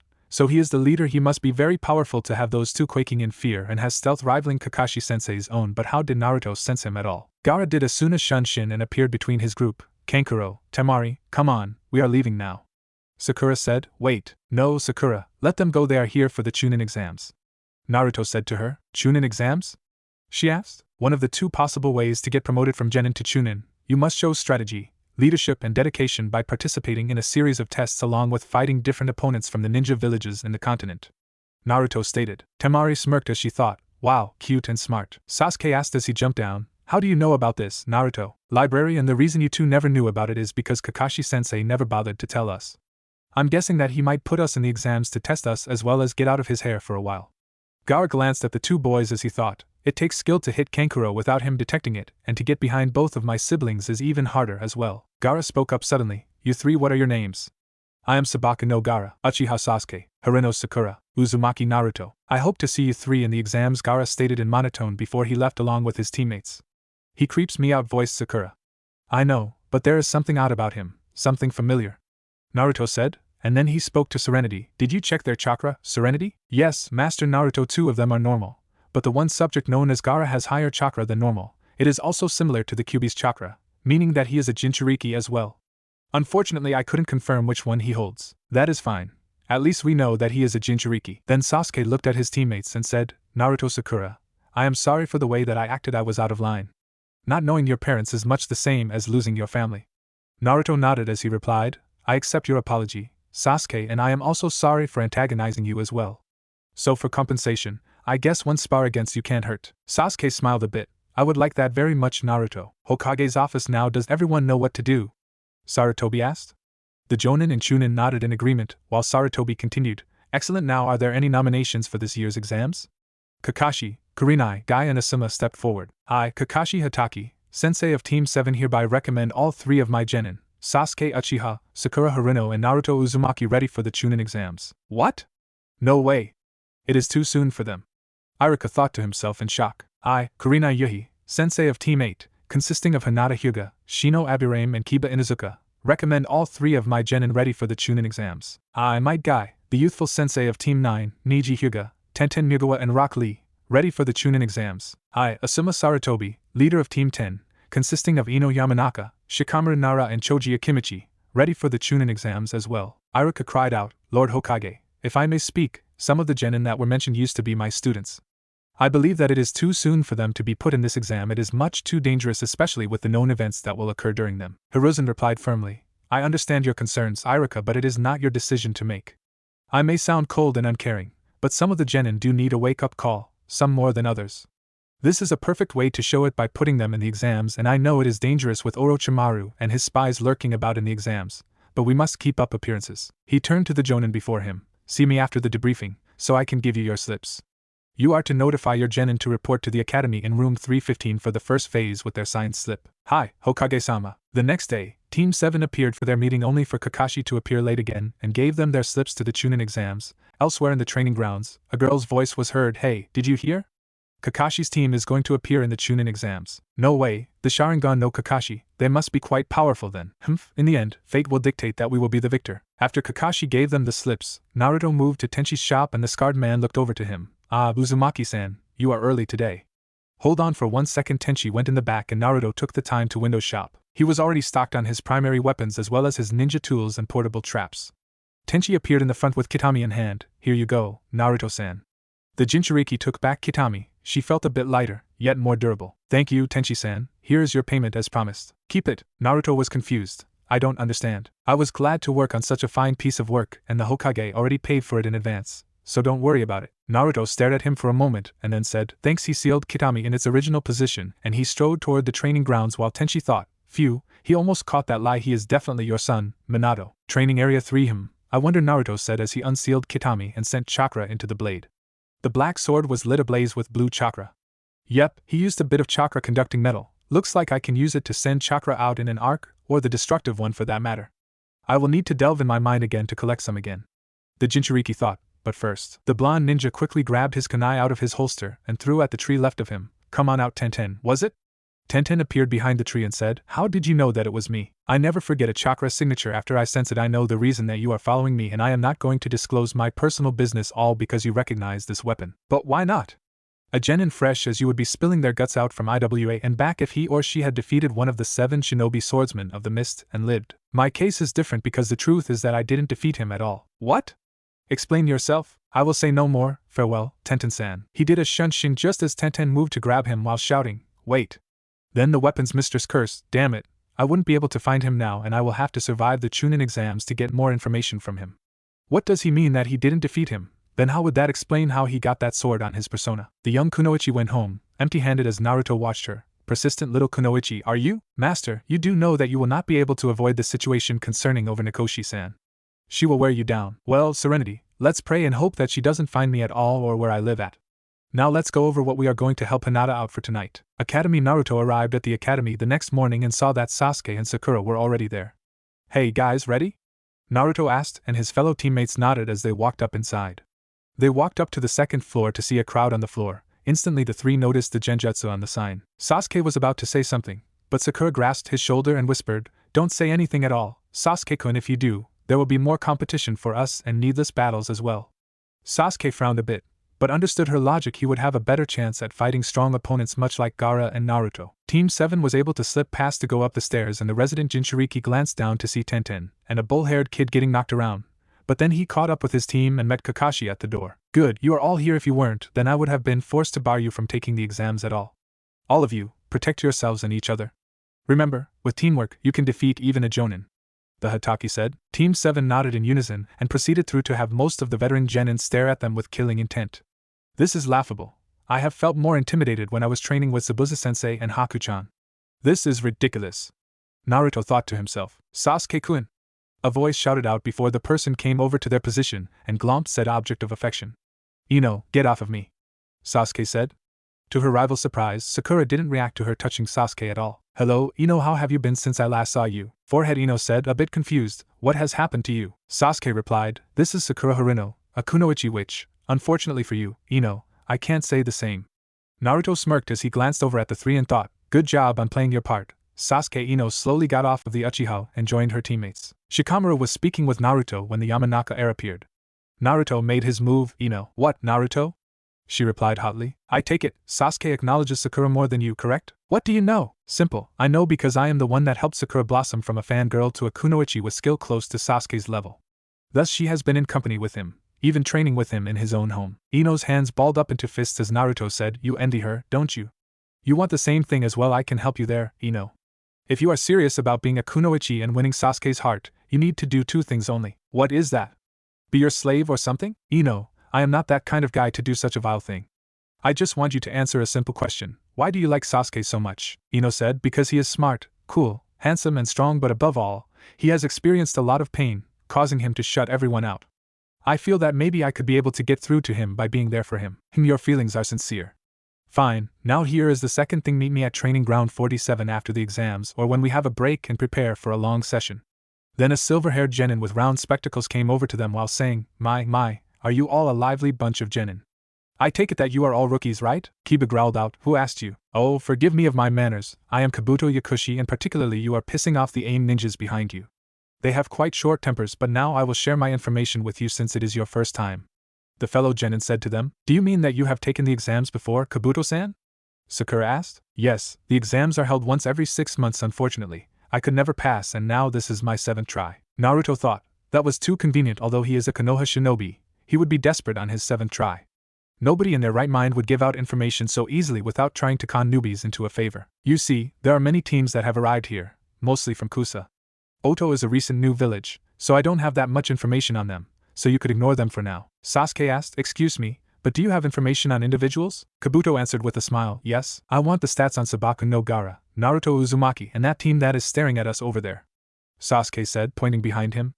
Everyone turned to see a Hyuga glaring at Hinata. Tenten was staring at Naruto, and the bull-haired kid's eyes flickered between Sasuke and Sakura. Right, Gaara has done 1 B rank and 4 C rank missions. His abilities are currently unknown, and rumor has it that he has never been injured at all. Your teammate, Naruto, has done the same number of missions as you and Sakura-san, and now he is being called the new Black Cross due to the sword that he acquired on one of your missions. His ninjutsu, taijutsu and kenjutsu are exceptional, but he hardly has any genjutsu ability. Kabuto drew 3 more cards. Niji Hyuga has done 20 D rank and 12 C rank mission. His taijutsu is the best since he is from the Hyuga clan, but his ninjutsu and genjutsu are non-existent. Rock Lee, same number of missions and his taijutsu is exceptional, but he also has no ninjutsu or genjutsu. Tenten Mugawa, same number of missions and her taijutsu is good as well. She is also a weapons specialist and known that she has never missed a target. Naruto thought as he glanced at her, so she is a weapons specialist, the mid-long range person in the group. Niji is close range as well as Lee. Kabuto stated, everyone here from the various countries are here to take the exams and it is filled with a lot of talented youngsters. Hinata whispered, and makes you lose confidence. Sakura's eyes darted over the genin and said, so everyone here. Kabuto nodded, finishing her sentence. Yup, everyone like Gaara-san and Likuan are elite genin from their reigning countries. Suddenly Naruto pushed Kabuto back and held one of the Oto ninjas at knife point with his teammates in a similar fashion with his Kage Bunshin. I suggest that you 3 can keep your bloodlust down a little longer or I will have no choice but to discipline you 3 for misbehaving. The Oto ninja was surprised and then he nodded slowly. Then Naruto released him and dispelled his clones just as a large white smoke screen appeared and dispersed quickly to reveal a scarred man in a black trench coat along with 3 squadrons of Chunin. Pipe down, maggots. Oto ninjas, like Blondie here said, I suggest that you 3 save your energy, or you will be disqualified from the exams. The bandaged one said, I apologize for my team, Proctor-san. We were merely excited. The man frowned. For some reason, I believe that I was more than that. This year is going to be bloody. The scarred proctor then shouted, everyone, listen up because I will not be repeating myself a second time. I am Ibiki Marino, your first proctor. You will be seating by the number that you draw from this box and sit at the appropriate seats, and then we will hand out the exams. If you try to switch your tile, you will fail immediately. Now form a single line. The genin complied and each of them took out a tile from the box that was held by a random Chunin. Naruto was happened to be seated by Hinata and Akusa ninja. Hello, Hinata-chan. Hi, Naruto-kun. Let's do our best. Okay, right. Oh, and Hinata, good to see you talking without stuttering. All of that training did pay off, huh? She smiled. Yes, it did. Then she thought, and maybe, just maybe, I will be able to confess my feelings for you now, Naruto-kun. Ibiki then barked out, alright, you worthless bastards, we must go over the rules before I allow you to turn over your tests. Also there will be no questions and you each start out with 10 points. If you miss one, then you have 9 and so on. Now if you are caught cheating, 2 points will be deducted and after your 5 chances are done, you will be escorted from the room immediately. Now the second rule, this is a team test to see how much your team can hold up to 30 points. One of the Chunin commented, we have our eye on you guys. The crowd was a bit shaken, but Ibiki continued, realize that the weak ones who get caught are destroying themselves.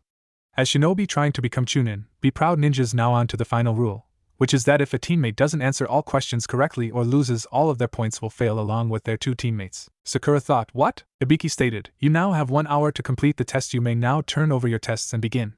There was a rustle of papers as the genin turned over their papers and began to write down their answers to the questions in complete silence. Ibiki watched over the genin with a careful eye until his eyes fell upon Naruto, who was staring right back at him. What the hell? The kid is done already with the test. But that is impossible. He is not using any genjutsu nor has he cheated at all. He is supposed to be smart, but those questions are at least high Chunin level and have never been seen in the academy for over 7 years. The torture and interrogation head honcho thought to himself, is he a hidden genius? As if to answer, Naruto smirked at him in amusement. Pretty soon, teams were failed left and right, mostly from Konoha and somewhat Suna. After 45 minutes has passed, Ibiki called out, pencils down. Okay, now it is time to start the 10th question, but before that, let's go over the added rules to the test. Nearby building, Kakashi said lazily. It is sure a bit boring without my genin. Asuma said lazily with the unlit cigarette in his mouth. Don't worry, Kakashi, you will be busy again soon. Why is that, Asuma? I heard that the proctor for the first portion of the exam is Ibiki Marino. What? Ibiki? They actually made that sadist a proctor? Who? Kurenai asked curiously. Oh, sorry, Kurenai, I forgot that you were recently promoted to Jonin a few years back. You see, Ibiki Marino is one of our best interrogators and prefers the mental approach.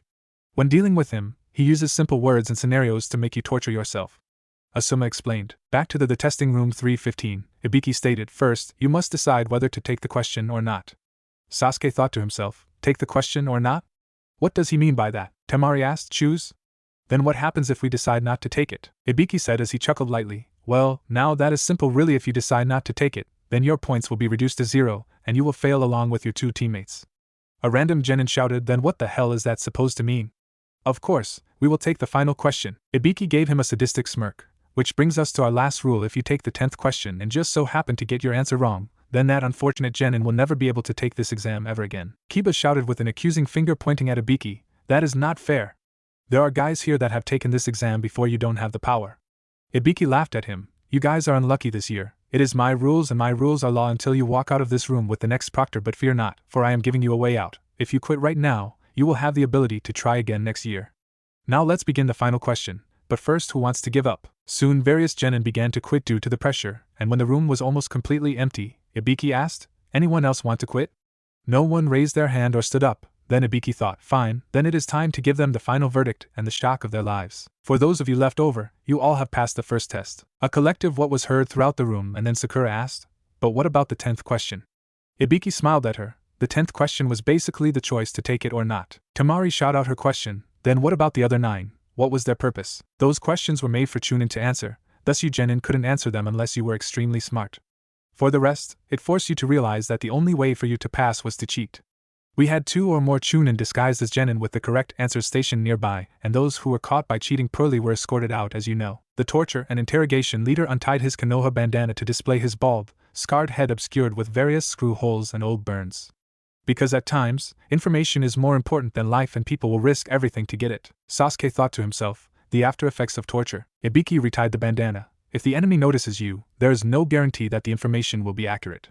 Information can be the greatest weapon for your country and teammates, Temari said, but I still don't understand the 10th question. The 10th question was based on a choice, a leap of faith if you call that, which could make you or break you. The ability to face any hardships and be perilous is the qualifications for a Chunin, so I wish you guys luck. Naruto gave him a smirk and Ibiki smirked back as he thought, you are an interesting kid. Enko led the gen into a training ground, which had a circular fence with gates surrounding the edges and a sign that was written forbidden, only Chunin and Jonin allowed. The Tokubetsu Jonin turned to them and said, welcome to training ground number 44, the second stage of your exam. In Konoha, it also bears another name, the name of the Forest of Death. Naruto commented, it doesn't really look like much to me. Enko trained her eyes on him and smiled. You are a spirited one. The Jinchuriki instantly knew that she was going to try something and the proctor popped out a hidden kunai from her sleeve quickly to throw it at Naruto's head. Naruto tilted his head to the side to avoid it completely. The knife embedded itself into the ground after cutting a strand of Akusa Genin's hair. Enko appeared behind Naruto with a kunai at his neck. You didn't get cut, but all of the spirited ones are the ones that are killed first, spilling that red blood that I love so much. Then she turned with another kunai in hand as the Kusa Genin returned her weapon using her tongue. Yeah, please don't creep up behind me like that. I have a tendency to kill people when they do that. The genin replied, I apologize, I just wanted to return your kunai. It cut my precious hair, and after seeing you in action my blood is just rushing with excitement. Hinata thought in fear, Naruto-kun, what is up with this examiner? This is bad. Sakura thought, and that Kusa girl too. Looks like we got some bloodthirsty ones in this test. Hee, this should be fun. Enko said with a smirk while Naruto thought, you are the bloodthirsty one. Enko regained her composure. Well, then before we start the exam, you have to sign these papers. There will be deaths in this one, and if you don't sign these, it will be my responsibility. I am going to explain the test, and then you can sign them. After that, each team will check in at that booth behind me. She handed Naruto the waiver forms and he passed them out as she said, simply put, you will attempt the ultimate survival. First, I will explain the area. There are 44 gates exactly, and there is a forest, a river and a tower in the center. Each gate is exactly 10 kilometers away from each other. During the survival in here, you will be asked to complete a certain task. Using the weapons and jutsu that you have, you will compete in a no-rules scroll battle. You will fight over these 2 scrolls, heaven and earth. Since there are 26 teams here, half will get heaven and the other will get earth. To pass this test you must reach the tower with both scrolls, Sakura muttered, so half of the teams will definitely fail because of this requirement. Enko said there also is a time limit. The test will last for 120 hours. For those of you who hate math, it equals up to 5 days. Ino protested loudly. 5 days? Choji said, what about food? Enko said, you are on your own. The forest is filled with food. You just have to watch out for the man-eating beasts, poisonous plants, poisonous insects, etc. and 13 teams passing is not likely. As the days progressed, the time to rest is shorter and the distance to the goal is farther. Plus the area is filled with enemies, you will not get that much sleep. So you can fail not only for losing the scroll, but the harshness of the course. She smiled. Now let's talk about what will disqualify you first, those who don't make to the tower within the 120-hour time limit. Second, those who lose a teammate, or have their teammate killed. As a rule, there is no quitting in the middle of the exam, so if you are going to be don't sign those papers. You will be in the forest for 5 days and also you can't look inside the scroll until you make it to the tower. Shikamaru asked, what happens if you do? Enko said, why spoil the surprise when you can dare to find out yourselves? Chunin are asked to handle classified information. This is to test your trustworthiness. That is it. Exchange your 3 forms for your scroll, and then choose a gate to get ready for the start. Naruto smirked as he already signed his on the spot while Enko was explaining the rules. Enko said, oh, and a final word of advice, just don't die. Just then a random Chunin came out from the Tark to state that it was about time to exchange the scrolls to the teams. As the teams went to get their scrolls, the Uchiha thought as he watched, I see, so you can't tell which team gets which scroll or who on the team is carrying the scroll. The times that I wish I had a Byakugan. It is just exactly what Ibiki said. In this test we will be risking our lives fighting for information. Everyone is an enemy, and everyone is determined. There will be killing. Enko looked around. Hee. Looks like the meaning of the signing that form has sunk it. Soon the genin teams were placed at different gates to go through and Enko said, everyone, follow an instructor and go to your gates. We will begin the second phase in 30 minutes. As 30 minutes passed, Enko declared the start, and the genin raced through their gates. Somewhere in the forest, there was a team in matching spandex suits that were watching Team 8. Kiba stated, so basically everyone is headed to the tower, right? Then setting traps near there would be best. Akamaru quietly barked and Kiba said, so they are here already, eh? Where? Akamaru shifted his head to the left and upwards. One of the spandex Konoha ninjas said, heh, kids just standing there out in the open. Do they want to be found? Looks like they have sensed us, but they don't know where exactly we are. Abruptly he started to shiver and one of his teammates said, hey, what's wrong? You are turning blue. Then he noticed something out of the back of his shirt. What the hell is that? Suddenly giant leeches dropped from the canopy and fell to the ground. Konoha jumping leeches will sense all life forms and attack in a group. 5 minutes of sucking and you will be shipped off to the next world. Realizing that and setting traps where the enemy might escape to. One down. Suddenly the trap that the Konoha group was under activated and they screamed loud. Enko heard them and commented, well, looks like they started already. Team 7 okay, now who is holding the scroll? Naruto asked. Sakura answered logically, it should be the middleman in terms of strength. Here in Konoha, it is established that Sasuke-kun here is the strongest out of our group, therefore underestimating you, Naruto. You should hold on to the scroll while Sasuke holds a decoy, just in case something happens. She turned to Sasuke, do you agree with this plan? The Uchiha smirked, not bad, Sakura, I agree to this plan. Besides, I just want to fight strong opponents, and in this exam he looked at Naruto as he continued, you have no choice but to fight me in the exam if you want to become a Chunin. The Uzumaki sighed, alright, Sasuke, let's just get through this part now and be alert for anything. Then he thought, there is no doubt in my mind that Orochimaru will definitely appear in this part for Sasuke. I just hope my plan works. Serenity said, actually, Naruto-sama, he is already here. What? When? That Kusa genin that returned Enko-san's kunai confirms that it was Orochimaru by a chance of 78%. I will take that chance. How couldn't I have noticed that factor? So it is that Kusa team we have to watch out for. But no doubt that display earlier will make Sakura and Sasuke wary of him. As they ran through the forest, now what is the plan? Sakura asked. Simple, we find a team, take their scroll and get to the tower, easy enough.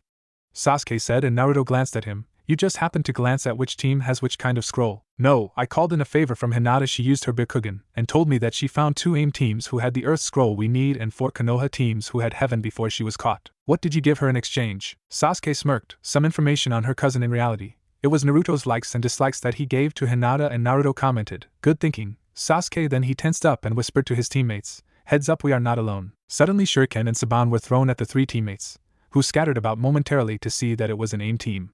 Sakura looked over at Sasuke for confirmation and saw him give her the slightest nods. Naruto activated his gloves while the leader of the AIM team spoke up. I hope you don't mind us taking your scroll, kids. Sakura retorted casually, you mind giving us a name, Aji-san? Then she thought to herself, Naruto must have rubbed off of me. I am called Shigeru. These are my teammates, Bide and Midar. You will pay for your insolence, little girl. He shouted as he threw up his umbrella, then flipped through hand signs, Ninpo, Joro Saban, Doton, Dorodoma. Naruto slammed his hands on the ground and an earth dome quickly came over Team 7, protecting his teammates from the Saban.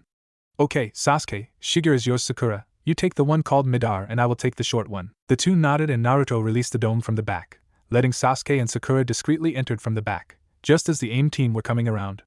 Sasuke kicked Shiger in the face while Sakura sent a kunai at Midar, who dodged it. Naruto burst from his earth prison and fired blasts of flame at Byakuya, who was forced to dodge, and then pulled out hidden swords from his two umbrellas.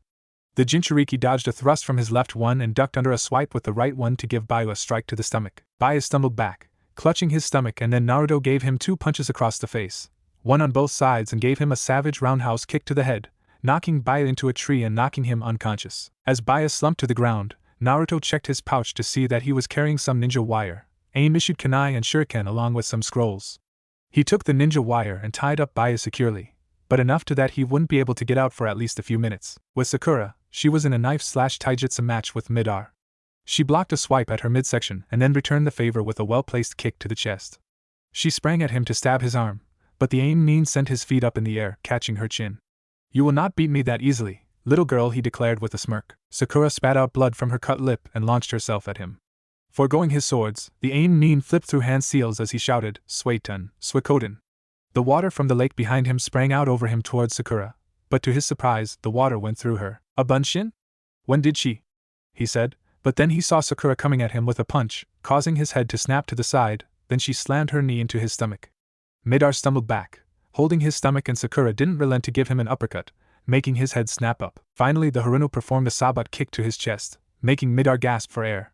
Next, the pink-haired Kunoichi used the ring of her kunai to knock out her opponent, sending into his temple. The AIM nin fell into the bliss of unconsciousness. Sakura also searched to find the same equipment as Naruto did, but she also found a set of twin Fuma Kodachi within a scroll, making her smirk and kept them as she tied up Midar with his own wire as the Jinchuriki dragged his downed opponent to her position. You found the scroll? Sakura shook her head no and looked over at Sasuke, who had the upper hand. Well, let's put them together, so we can watch Sasuke's entertaining fight. With Sasuke, the Uchiha dodged under Shiger's kick and then caught his other one to twist it, making the 19-year-old fall to the ground, then grappled with him by sitting on his back and pulling his leg back. Shiger struggled as he grimaced in pain, then he swung his elbow into the Uchiha's side in rapid succession, causing Sasuke to lose his grip, and the AIM ninja flipped him over, but Sasuke rolled to the side and stood up quickly. The two circled each other as they drew their respected weapons. Sasuke took out two kunai while Shiger unsheathed a hidden sword to put it in a reverse grip. You are pretty good, but you will not defeat me with that level of skill, Shiger commented, and the Uchiha smirked. Then it looks like I will have to take it up a notch. Sharingan. Immediately, Sasuke's onyx eyes transitioned into a dark red with two tomos surrounding his pupils in both eyes. Shiger narrowed his lone eye. And Uchiha, I thought that accursed clan were all wiped out, but no matter, at least I can reply the kindness that one of your clan member did when he took my eye away from me when I was 10. In my opinion, I think it suits you better. Women these days dig battle scars, plus it does attract attention away from that ugly mug of yours. Shiger growled in anger as he launched his attack by swiping at Sasuke's head, but the Uchiha used his two kunai to block. Then the Rain Ninja sent a punch to Sasuke's face, but his Sharingan caught it, and he craned his head to the side to dodge. Next, Shiger went for a roundhouse kick, but Sasuke ducked under it, and sent his weapons at Shiger's head, but the AIM nin leaned his head back and the Uchiha smirked as he gave him a left-right combo to the chest, then another combo to his face and ended it with a jumping kick to the face. Eat it, Sasuke said with a smirk. Why you Suiton, Swishoha? Sasuke's smirk disappeared as the lake sent out a huge wave from behind. He jumped in the air as he flipped through hand signs, Katan, Gakakyu no Jutsu. The fireball sprang from his mouth and evaporated some of the water that was coming at him. I have got you! Shiger shouted as he was poised to kill him, but the Uchiha immediately used Kawarimi and appeared behind the Rain Ninja to land a chop to the back of his neck. Well, that was slightly entertaining. Soon the three AIM ninjas were left on the ground, unconscious and tied up. Did you get their scroll?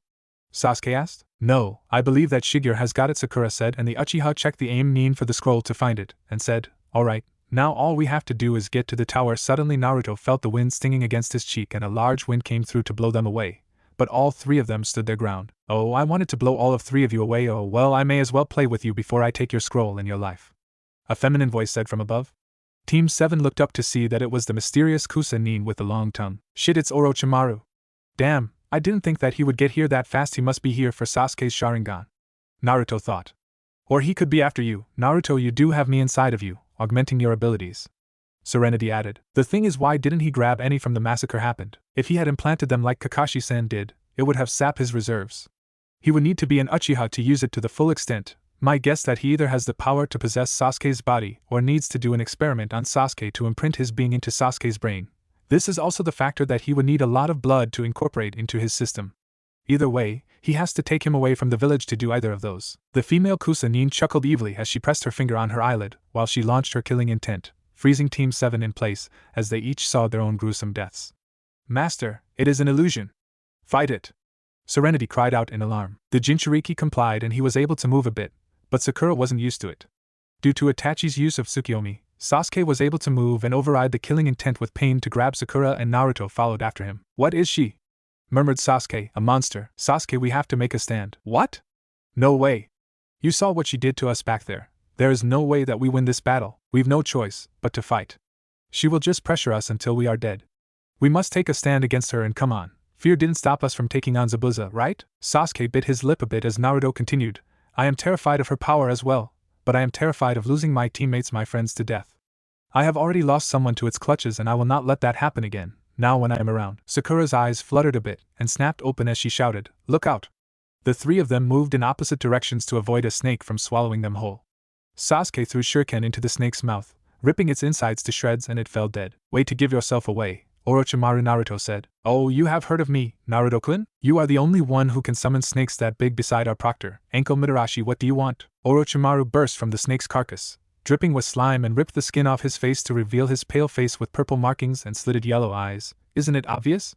I want Sasuke Uchiha and the power of his Sharingan. Sasuke replied, I am sorry to disappoint you, but I am strictly, very strictly, and as for the Sharingan, over my dead body.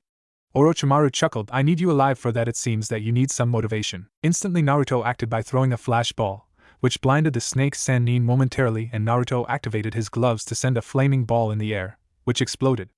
Anko looked up and said, Go! Quickly! The ANBU will be there in 5 minutes. We must provide support. The flames came down at Orochimaru, who dodged them much like a snake, and Naruto came in forward on him to stab him with a kunai. Orochimaru gurgled, but then he turned into mud, and Naruto thought, a Doton Kage Bunshin? He turned to look behind him to receive a kick to the face, and Orochimaru said, You are in the way of my ambition. Sakura flipped through hand seals as she shouted, Katan, Hausenka no Jutsu. She spat out small fireballs, and the snake Sannin deftly dodged them only to get Naruto's foot in his face. You will not get your hands on Sasuke. Sasuke-kun needs my power in order for him to kill his brother, Orochimaru stated. Sakura glared at the man. That is completely bullshit. Nobody can give the power to defeat a Jonin without some kind of recuperation of a deal. Whatever do you mean? Don't play dumb with us. Naruto shouted in anger. Admit it, you could have infiltrated Konoha during the Uchiha massacre to implant some Sharingan into your eyes, since there were plenty of them. But that would sap your chakra since you knew Kakashi's predicament. So somehow you have found some way to make yourself an Uchiha by needing Sasuke or Itachi's blood. The Jinchuriki smirked. I bet you were too weak to get Itachi's own because he is stronger than you, so why should Sasuke go to you when you can't even defeat Itachi yourself? Orochimaru glared at Naruto and said, I am going to deal with you first. He sprang at Naruto, but suddenly kunai stopped him from getting any closer. That is far enough, Orochimaru. The snake Sannin glanced up to see 3 squads of ANBU in front of him, and one of them asked, What the hell are you doing here? Sightseeing. Regardless, you are wanted for treason, kidnapping, and unlawful experimentation. As the captain of the ANBU, I place you under arrest. Sorry, but I still got my get-out-of-jail-free card. The snake Sannin backed up into the branch and melded with it while the leader shouted orders, Squad Alpha and Beta, search for him, do not let him escape. Squad Theta, escort Team 7 to the towers if they have their scrolls. Hi! Naruto recognized one of them, Nico-san. Hello Uzumaki-san, does your team have both scrolls? Yes, we do. Good, then you will pass on the next phase, let's go. Tower Squad Theta and Team 7 appeared at the tower without difficulty, and there was the Hokage standing. Report. The old man barked out. The ANBU team knelt before him and Nico reported, Hokage-sama, your informant was correct. Orochimaru has revealed himself, and it appears that his primary objective is to possess the Sharingan from Sasuke Uchiha. I see, so he had finished that jutsu. Hiruzen said. What jutsu? Sasuke asked, and the Hokage said to him, I suppose I should tell you 3 about my student. After Orochimaru's parents died, he became obsessed of immortalizing himself. He delved in researching of making a jutsu that would allow to live forever in a sense. He was working on a jutsu that overtakes a person's soul and supplanting his own, thus taking over the body along with its special abilities. Sasuke was disgusted with the idea and said, Naruto mentioned that Orochimaru did the same thing with my brother, but it backfired, and it seems that he was very pissed about it. The Hokage said, maybe the Sharingan when it is fully mature can negate the effects. I would isolate you, Sasuke. But I am afraid that Orochimaru would do something to the village, and placing Sasuke in open like nothing happened may place you at high risk. Sasuke, I am afraid that I will have to restrict your movements to a minimum, and have you trained as well as watched by Kakashi regardless if you pass or not in this next phase. He turned to Naruto and Sakura. Naruto, Sakura, I am going to ask you to keep quiet about what I have said in these past minutes. Sakura, if you pass this part, I will have you trained by Anko Mitarashi and Kurenai Yuhi. Naruto, your trainer will be coming here as well. Team 7 nodded and Sarutobi said, your team will be watched until the end of the second phase. No questions asked?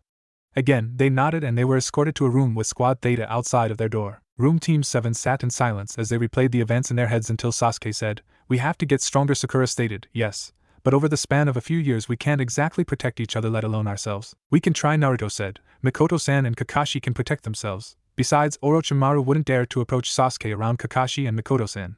Especially a mother trying to protect her child is a dangerous person to fight. As for me and Sakura, we are obstacles to getting to you because you are our friend. Sakura said, Yuhi-san is the sensei of Team 8, and I have heard that she is the best at using genjutsu, while Anko Mitarashi, you mentioned that she summoned snakes, right, Naruto? Was she taught by Orochimaru? Yes, she was. She was the only one that has been taught by Orochimaru, and because that she is not well liked because of that factor.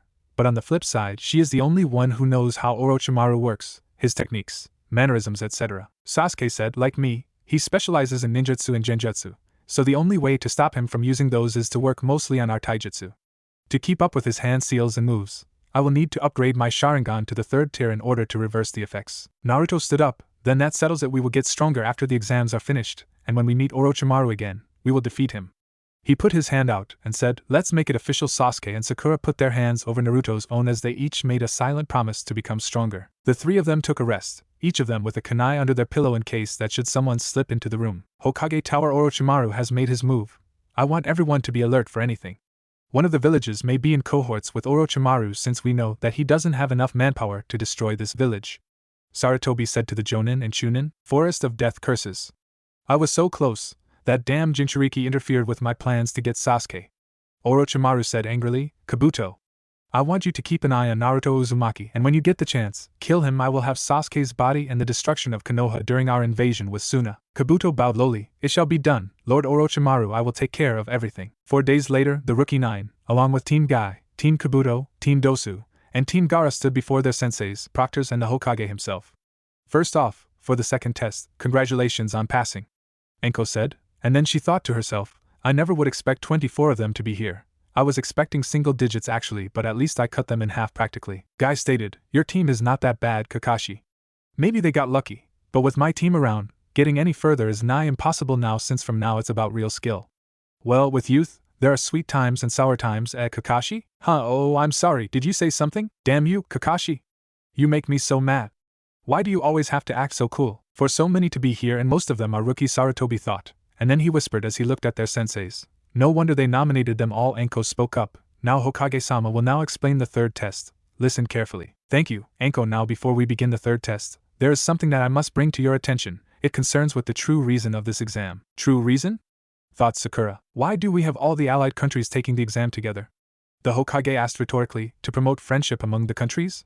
To raise the level of shinobi? I don't want you to be confused about the true meaning. The exam is, Tenten thought to herself, is a replacement for war between the allied countries. Sarutobi finished. The bun-haired Kunoichi asked, what does that mean? The Hokage answered, if we were to go back in time, the current allies were enemies who fought each other over who would rule. In order to prevent wasteful fighting, the stage that countries chose for battle, the origins of this Chunin exam. Why the hell do we have to do this crap? Wasn't this test for deciding who is a Chunin? Naruto voiced out. It is a fact that this exam decides which shinobi have what it takes to become a Chunin, but on the other hand, the exam has another side to it, where each country's shinobi risks their own life to protect their land's reputation. Sarutobi replied after taking a puff from his pipe. Ino piped up, I don't understand. Watching the 3rd phase of the exam will be leaders and influential individuals from many countries that make up the clients of the shinobi, and the leaders of those leaders will also be there to watch each of your battles. If the strength of a country is clear, then that country will gain more clients, and conversely, if seen as weak, that country will lose clients. This also send a political message to potential enemy countries, by saying that our village has this much power. Kiba blurted out, yeah, but why? Why it is that we must risk our lives in battle? Simple, the strength of the country is the strength of the village, which is the strength of the shinobi, and a shinobi's true strength is only shown through life-risking battles. This exam is a place to observe each country's power and to show off your own power. It only has meaning because lives are at risk, and that is why those that have come before you have fought in the Chunin exam for this dream are meaningful. But then why Tenen asked, do you say stuff about it being for friendship? I said it in the beginning. I don't want to confuse the purpose of this. By losing life and establishing balance, this is the shape of friendship in the world of the shinobi. Now before we begin the final test, I will tell you one more thing. This is not only a test, it is a life-risking battle with your dreams and your country's reputation on the line. I get it, Naruto said to himself as he crossed his arms, while Gaara said in monotone, I don't care what it is, just hurry up and tell us what this life-risking battle entails. The Hokage said, of course, I would like to explain the third test, but, actually, a sickly voice interrupted. A Jonin appeared before the Hokage. I apologize, Hokage-sama, for the interruption. From here on, as the referee for this part of the exam, will you please allow me, Gecko Hate? By all means. Hate turned to the genin. Hello, everyone, I am Hatem. Before we begin, there's something that I would like you to do. It is a preliminary for the third phase to decide who gets to participate in the main event. Preliminary? The bubblegum-haired genin whispered to herself. Shikamaru shouted, preliminary? What do you mean, sensei? I don't understand this preliminary, but why aren't all the people here allowed to participate in the next test? Sakura said meekly. The first and second test proved to be too easy for you, genin, so in a result, we have too many people remaining. According to the Chunin exam rules, it is required to have a preliminary to reduce the number of participants for the next test. No way. As Hokage-sama indicated earlier, there will be many people watching your fights, so the fights could take too long. We are limited in time. So anyway, those who are not feeling well or who feel like quitting after these explanations, please come forward now, since we will be starting the preliminary immediately. What? Right now? Kiba shouted in disbelief. Kabuto looked at Orochimaru, who nodded his head, indicating that he should stay in to gather information on his primary subject, Uchiha Sasuke, and possibly kill Naruto Uzumaki. Nobody wants to retire? Oh, I forgot to tell you that you all will be battling individually. You may raise your hand based on your own judgment. Hate said with a cough. One of the teammates on Kabuto forfeited his position, and Hate checked him off as he left the arena. Alright, then, since we have an even number of 20 contestants, we will have 10 matches and the winners will advance to the third test. There are basically no rules. The fight continues until one of you dies or knocked out or concedes defeat. If you don't want to die, then I suggest that you forfeit quickly, but when I clearly decided who is the winner, since we don't want pointless corpses, I will jump in and stop things, and the object that controls your destiny is Hate stated. Ankle muttered into her headset, open it. The wooden board slid upwards to reveal an electric scoreboard. This electric scoreboard will show the matchups for each battle. Now this is sudden, but let's announce the names for this fight. Hate said. The board flipped through the genin's names randomly until they stopped at Sasuke Uchiha and Yoroi Akato. Everyone did so, and Hate said, now match 1. Sasuke Uchiha vs. Yoroi Akato begin. Yoroi did the Tora sign. Are you ready? His right hand glowed ablaze with chakra as his left had reached into his pouch. Sasuke reached in his holster.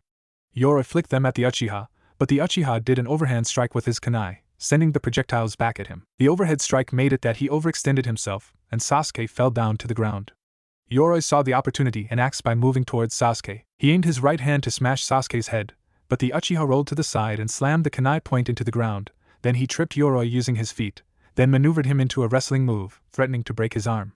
But Yoroi's hand grabbed Sasuke's shirt, and Sasuke felt his strength fading away fast. His grip on Yoroi's arm slipped, and Yoroi elbowed Sasuke in the gut, and then flipped up into a kneeling position. Sasuke thought, what was that?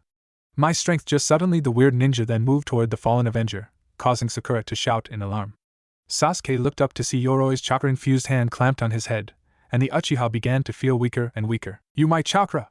Sasuke said. Yoroi chuckled. So you finally noticed, it's about time. Orochimaru thought. Yoroi's special ability is that he can suck chakra, rendering the person useless and weak by a touch of his hand. When he sucks all of your chakra, you will be weak enough for me to give my seal to you. Sasuke moved his leg to prop it against Yoroi. Ugh, damn you! Yoroi was kicked away and skidded away. So it seems that you still have power left? Yoroi charged again, having Sasuke dodge the swipes of his hand. Sasuke aimed a roundhouse kick at him, but Yoroi jumped over and landed away from him. Sasuke thought desperately, if he tries to touch me one more time, I am done for, and he will try to get in close combat with me. What do I do? Gaara thought. Is that all you have, Uchiha Sasuke? Naruto shouted after he looked upon the pained face of Sakura. Sasuke. Are you really Uchiha Sasuke?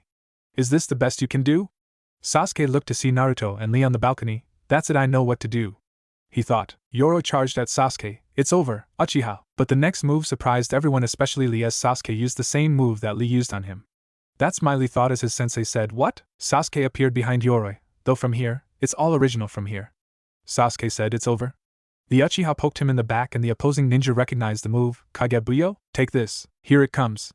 the Uchiha declared. Sasuke pushed off of Yoroi's back and aimed a kick at Yoroi's right side. Yoroi blocked the kick and scoffed, "Not enough."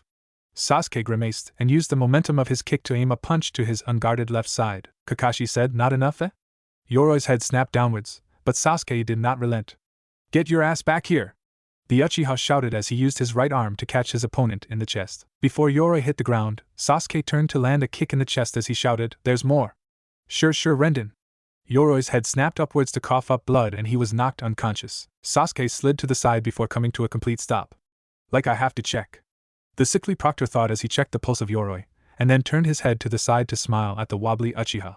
"I am stopping this match, thus Uchiha Sasuke is the winner of this match." Sasuke fell backwards only for Kakashi to catch him with his foot. "Well, good job." Sasuke let out a small smile as he scoffed a bit. Then the lanky Jonin thought, that movement before the Shushu Rindan was from Gai's Goken. He must have copied it when he tousled with Lee earlier. "Sasuke!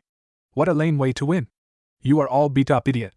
Naruto yelled out. "That damn total moron!" the Uchiha said as he looked at his teammate. Then he turned to look at Lee as he thought, "Thanks to you, Lee, I was able to survive. If I hadn't seen your move earlier, then I would have been in trouble, but it is not a move for me to count on." Sasuke's body began to rake in pain as he sat on the ground. "I see that time, you were able to copy a part of my technique from just seeing it once. That is your ability, Sasuke-kun. What a person you are, you will only get stronger and stronger. Even I feel fear." Lee thought to himself. Guy thought, mastering a part of the Super Taijutsu technique, Lotus, is impossible without grueling training. Even with the Sharingan, it's not something that can be perfected quickly, and the creativity of that finishing move. "Kakashi, he reminds me of you when you were young," Tenten thought as she looked between Neji and Sasuke. "This is interesting. Last year rookie was Neji and this year, it is Sasuke. Which is stronger, I wonder? But what a guy to release the true power of the Sharingan here, the terrifying Uchiha blood," Kakashi thought as he looked at his student. Kakashi said, "Now let's get you out of here now." Sasuke said, "Can you wait until the prelims are over? I want to observe the matches." Kakashi said, "Don't worry, I'm sure your teammates, and I will tell you all about them and their fighting styles." Kakashi took Sasuke away as the screen flashed to reveal the next match. Hate coughed. "Will cough Kabumi Zaku and cough Aburame Shino please come down?" Zaku said, "Who the hell is this loser?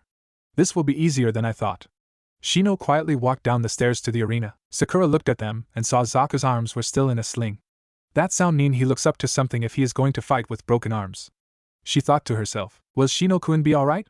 Hinata asked her feral teammate and Kiba answered, "Yeah, he will be. He is strong. He is one person even I don't want to fight." Hate said calmly, "Match 2, Zaku Abumi vs Shino Aburame, please begin." "Now Zaku, it will be interesting to see how you fight," Dosa thought. Then Orochimaru disappeared and Dosa looked on without saying a word.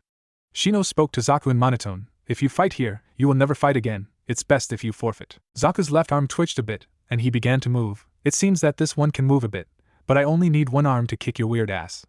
Zaku flew at Shino, but the Aburame brought his arm to block Zaku's strike. Zaku cursed, "Damn it!" Shino replied, "It is useless. You can't beat me with just one arm." Zaku retorted, "Shut the hell up. Take this." Zaku's hand opened to reveal his air hole, Zankuha. The blow hit Shino full force in the head, and Shino rolled on the ground, smoking. Hee! Zaku chuckled with a smirk. "Hey, get your ass up."